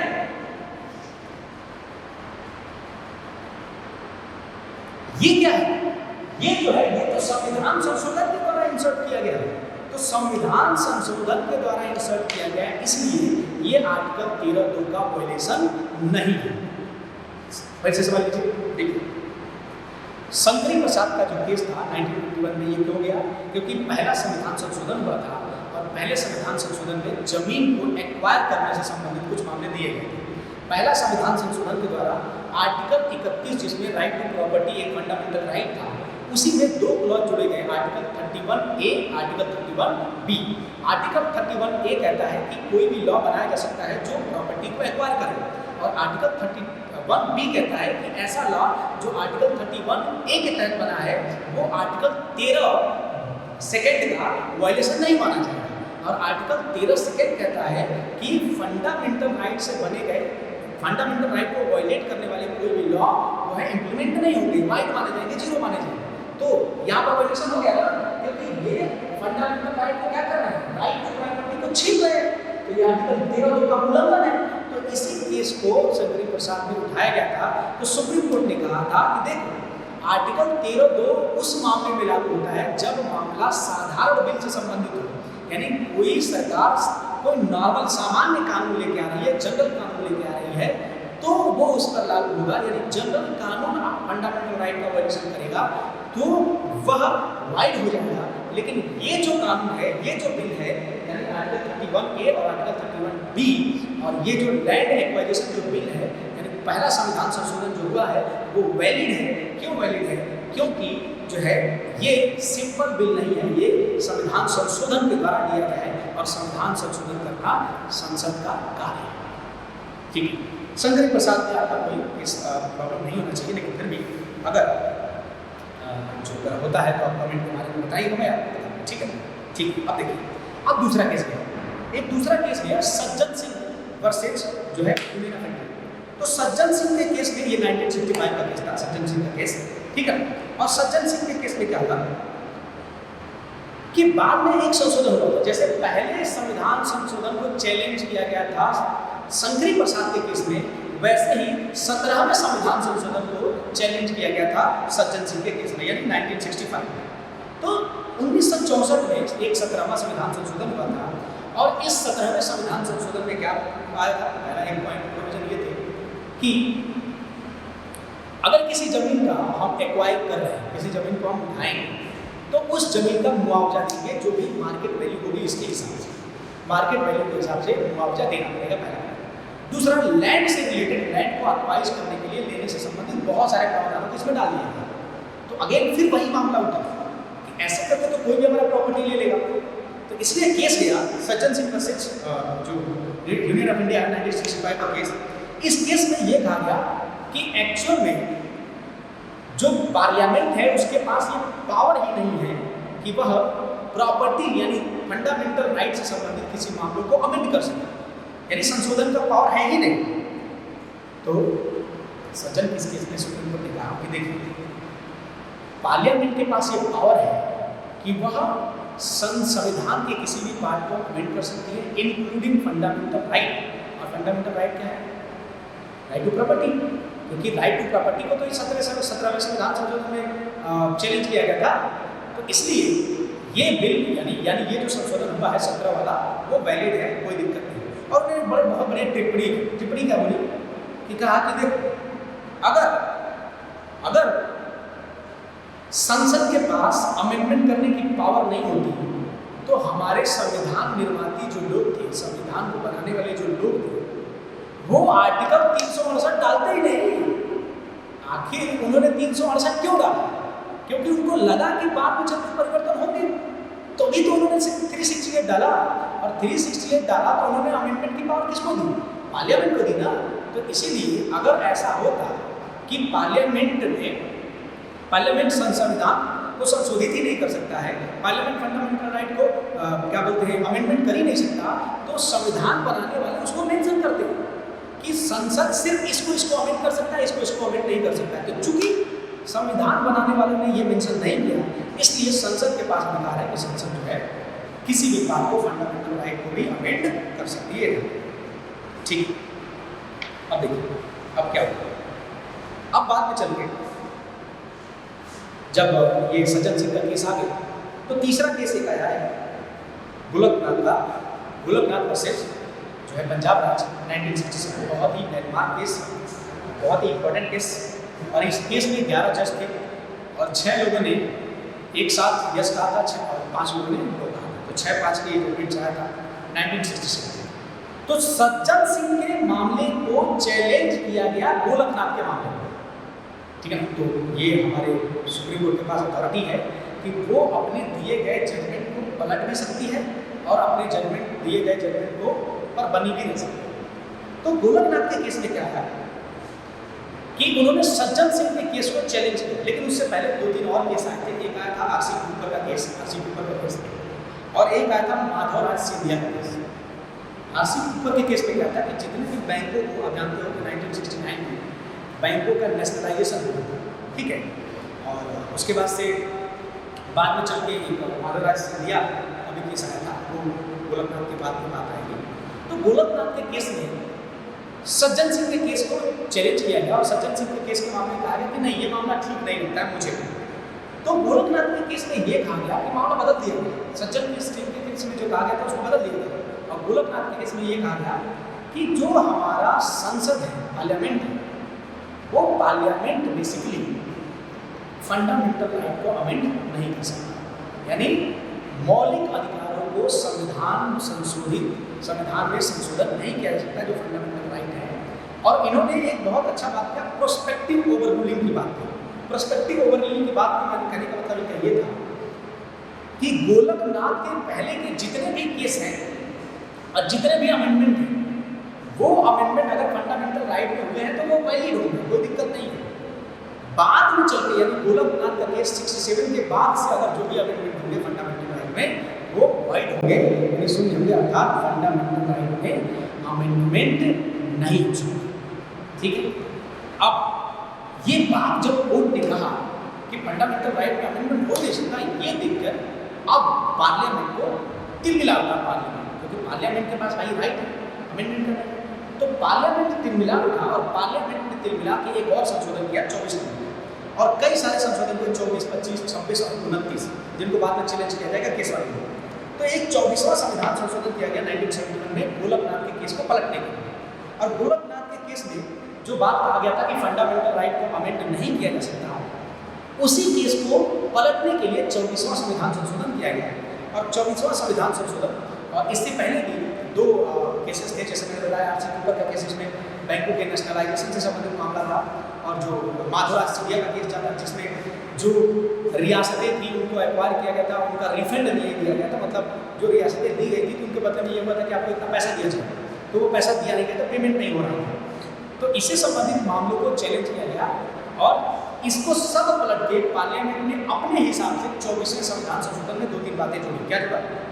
इन्होंने बोला कि देखो, संविधान के आर्टिकल 368 के तहत पार्लियामेंट के पास ये पूरी अधिकार है कि वह पूरे संविधान में संशोधन कर सकता है, पूरे कॉन्स्टिट्यूशन में अमेंडमेंट कर सकता है, और वो अमेंडमेंट इंक्लूडिंग फंडामेंटल राइट, यानी parliament has right to amend the whole constitution including fundamental right.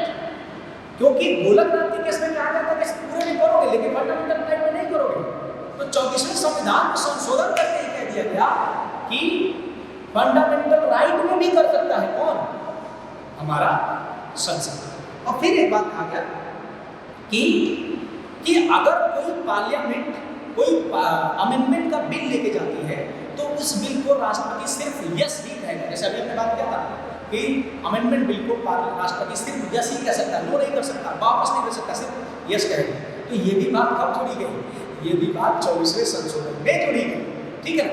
तो 24वां हुआ जो गोलकनाथ के केस के अध्यक्ष में हुआ था, उसके साथ साथ 25वां भी हुआ, 26वां हुआ और 29वां हुआ। और इन्हीं सारे केसेस को कंबाइंड रूप से, यानी ये जो अमेंडमेंट हुए थे 24, 25, 26 और 29, इन केसेस को लेकर, क्योंकि ये जो 25, 26 और 29 थे ये जमीन, देखो ये ध्यान रखना, जितने भी संशोधन हो रहे थे वो सब जमीन के एक्वायर के लिए संशोधन हो रहे थे, यानी right to property versus parliament, ये बवाल हो रहा था। तो इन्हीं अमेंडमेंट नंबर 24, 25, 26 और 29 को चैलेंज किया गया केशवानंद भारती के केस में। और केशवानंद भारती के केस में चूंकि गोलकनाथ के केस में ऑलरेडी कॉन्स्टिट्यूशनल बेंच 11 की बढ़ चुकी थी, तो हमेशा पिछले मुद्दे को सुनने के लिए बड़ी बेंच होनी चाहिए। तो 13 जजों की बेंच हुई थी, और 13 जजों में से 7 एक तरफ से और 6 एक तरफ से, और 1973 में एक जजमेंट आया और इसमें कहा गया बेसिक स्ट्रक्चर, यानी मूल ढांचा। इन्होंने कहा कि yes, parliament has right to amend whole the constitution, but जो संविधान का मूल ढांचा है, जिस ढांचे पर, जिस स्ट्रक्चर में संविधान खड़ा है, वो स्ट्रक्चर आप चेंज नहीं कर सकते। जैसे एक बिल्डिंग का पिलर है, उस पिलर को आप नहीं तोड़ सकते। उस बिल्डिंग में एसी लगाना है, फ्रिज लगाना है, लाइट लगाना, टीवी, सिर्फ जो लगाना लगा लो, वेंटिलेशन जो कराना करा लो, लेकिन उस ढांचे को तोड़कर, उस बिल्डिंग को तोड़कर होटल नहीं बना सकते। तो इन्होंने कहा मूल ढांचा बना रहना चाहिए। और ये मूल ढांचा का सिद्धांत पूछा गया कि मूल ढांचा क्या होगा? उन्होंने कहा समय समय जैसा आएगा वैसे वैसे हम मूल ढांचा बताएंगे। तो उन्होंने कुछ उसी समय बताया कि जैसे सरकार का जो संघीय फेडरलिज्म जो है, संघीय जो क्या बोलते हैं, ये सरकार का जो संघीय कैरेक्टर है, ये बेसिकली आप कह सकते हो कि मूल ढांचा है। बहुत सारे मूल ढांचाएं इसमें बताए गए, बेसिक स्ट्रक्चर बताया गया, अर्थात बैलेंस करने की कोशिश की गई कि तुम अपने जगह पर अमेंडमेंट कर सकते हो, कहीं पर भी कर सकते हो, और पार्लियामेंट, लेकिन वहाँ अमेंडमेंट नहीं करोगे, वहाँ अमेंडमेंट नहीं करोगे जहाँ पर बेसिक स्ट्रक्चर का वायलेशन होता होगा। और बेसिक स्ट्रक्चर कैसे पता चलेगा? तो जब तुम अमेंडमेंट करोगे, जो केस हमारे पास आएगा, तो हम बता देंगे कि ये बेसिक स्ट्रक्चर को वायलेट कर रहा है कि नहीं कर रहा। तो बहुत अच्छे से चेक बैलेंस की बात करें, सारा मामला ठीक, सब ठीक चल रहा है। आप जानते हो कि 1975 में इमरजेंसी को प्रोक्लेमेशन ऑफ इमरजेंसी की आपातकाल की घोषणा की गई, लेकिन 1971 के लोकसभा चुनाव में इलाहाबाद के पास रायबरेली में जो इंदिरा गांधी की वजह से एक व्यक्ति चुने गए थे, जिनका नाम था राजनारायण, और राजनारायण ने 1-2 वोटे का फैसला आया था।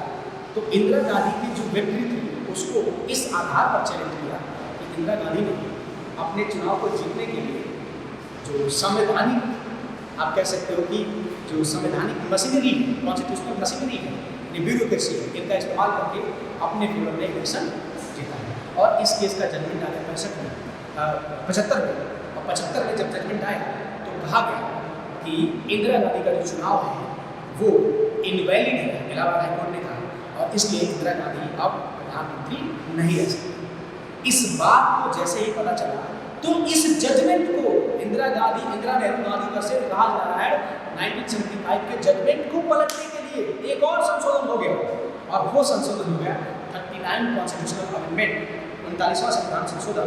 इसने इंदिरा गांधी के इलेक्शन को वैलिडेट करने के लिए, वैलिड करार करने के लिए संशोधन किया गया, और संशोधन करके ये पुट किया गया संविधान में कि राष्ट्रपति, उपराष्ट्रपति, प्रधानमंत्री और लोकसभा के स्पीकर से संबंधित कोई भी मामला, इलेक्शन या कोई भी मामला, राष्ट्रपति, उपराष्ट्रपति, प्राइम मिनिस्टर और लोकसभा के स्पीकर से संबंधित कोई भी मामले को जुडिशरी सुन ही नहीं सकती।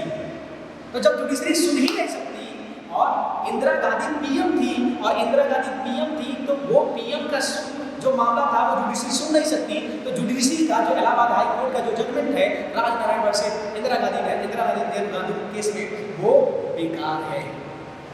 आर्टिकल 39 यानी पूरी तरीके से साम दाम दंड भेद लगाकर अपने आप को सत्ता पर काबिज करने की कोशिश की, ठीक है, ये बात है। यानी प्राइम मिनिस्टर, वाइस प्रेसिडेंट और प्रेसिडेंट के किसी भी मामले को जुडिशरी नहीं सुन सकती, यही आपके 39 में किया है, ठीक है। अब और इन्होंने बोला कि कोई भी ऐसा केस नहीं आएगा, ठीक है ना, ये ध्यान रखिएगा, इसने कहा गया कि कोई भी ऐसा केस नहीं जो जाएगा जो इन 4 लोगों से संबंधित है। अब इसको लेकर फिर से पिटीशन पड़ा, और अब जो पिटीशन पड़ा और जो केस था वो था मिर्नो मिल्स केस। मिर्नो मिल्स केस जो 1980 में था, ठीक है ना, इस मिर्नो मिल्स केस में आपको ध्यान रखना है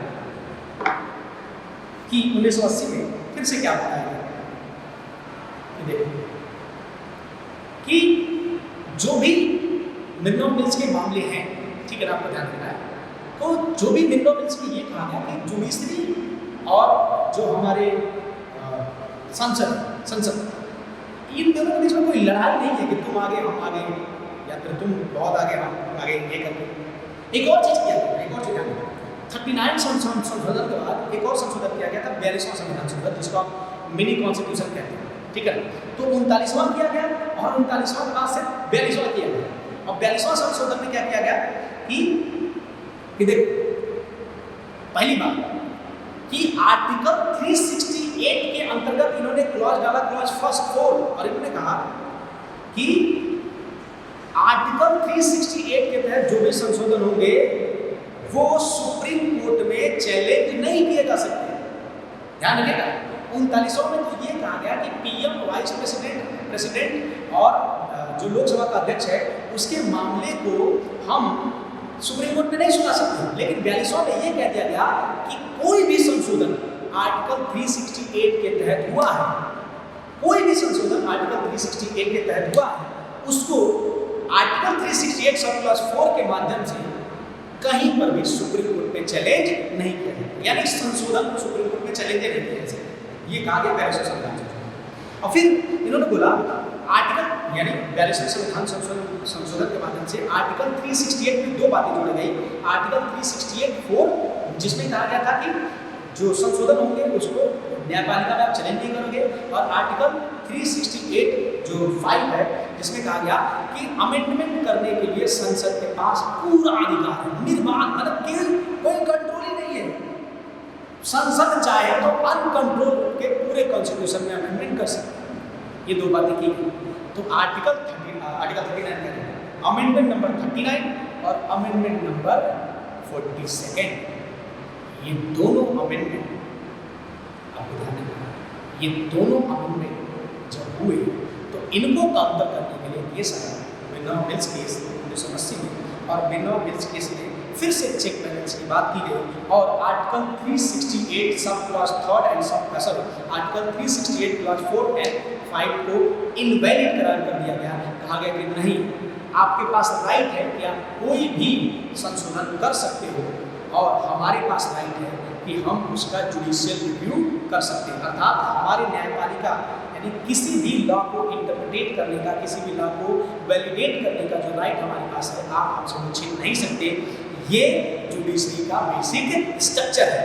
यानी बेनॉम मिल्स के केस में 3 बातें संविधान में है, 3 बातें कोर्ट ने कहा कि डेमोक्रेसी यानी लोकतंत्र, जनता का शासन, ये भी बेसिक स्ट्रक्चर है। और दूसरा इन्होंने बोला कि सेकुलरिज्म यानी जो भारत के देश का कोई धर्म नहीं होगा, ये भी बेसिक स्ट्रक्चर है। और तीसरा जुडिशियल रिव्यू यानी किसी भी केस की वैलिडिटी को चेक करने का अधिकार पार्लियामेंट के पास रहेगा, ये भी बेसिक स्ट्रक्चर है। और बेसिक स्ट्रक्चर को आप छीन नहीं सकते। यानी जुडिशरी और जो लेजिस्लेशन है यानी विधायिका जिस पार्ट को चाहे अमेंड कर सकती है, लेकिन बेसिक स्ट्रक्चर को अमेंड नहीं करेगी। और जुडिशरी हर एक अमेंडमेंट को जुडिशियल रिव्यू कर सकता है, और जैसे ही अगर वो बेसिक स्ट्रक्चर के खिलाफ होगा तो तुरंत उसको इनवैलिड करा दिया जाएगा, और अगर वो संविधान के अनुरूप हो गया तो उसको ओके कर दिया जाएगा। और यहाँ पर टिप्पणी ये कहा गया कि यहाँ पर विधायिका और जो लेजिस्लेशन और जो जुडिशरी है, इसका पर्पज क्या है? पर्पज ये है कि देश को विकसित करना, वेलफेयर स्टेट का निर्माण करना, न कि आपस में कॉन्फ्लिक्ट करना। तो इसलिए दोनों का पर्पज है जब वेलफेयर स्टेट करना, तो हम क्यों आपस में करें? हम दोनों लोग मिलकर काम करें। आप जो ऐसा काम करो जिसको हम ना करें, आप ऐसा काम करो जिसको हम अप्रिशिएट करें, आप गलत काम करो तो उसको। तो ये रहा पूरा संविधान संशोधन का खाका। आप दुनिया का कोई भी एग्जाम दे लीजिए, मुझे लगता है कि संविधान संशोधन का बहुत अच्छी तरीके से सारी चीज़ें हो गई। फिर भी अगर आपको लगता है कि कहीं पर कमी रह गई है तो मैं क्षमा चाहूँगा। दूसरी बात, अगर आपका कोई प्रश्न है, अगर मुझसे कोई त्रुटि हो रही है तो आप ज़रूर कमेंट बॉक्स में बताइए, हम उसको जरूर कंसिडर करेंगे। इसके साथ साथ इसका जो PDF होगा इसको आपके ग्रुप के माध्यम से जरूर भेज दिया जाएगा, ठीक है? और कोशिश किया जाएगा कि इस लिंक के माध्यम से आपको दे दिया जाए। मैं पूरा कोशिश करूँगा, क्योंकि पहले के भी बहुत सारे PDF बचे हैं तो आपको दे देंगे। तो चलिए अब मिलते हैं नेक्स्ट लेक्चर में, तब तक के लिए जय हिंद।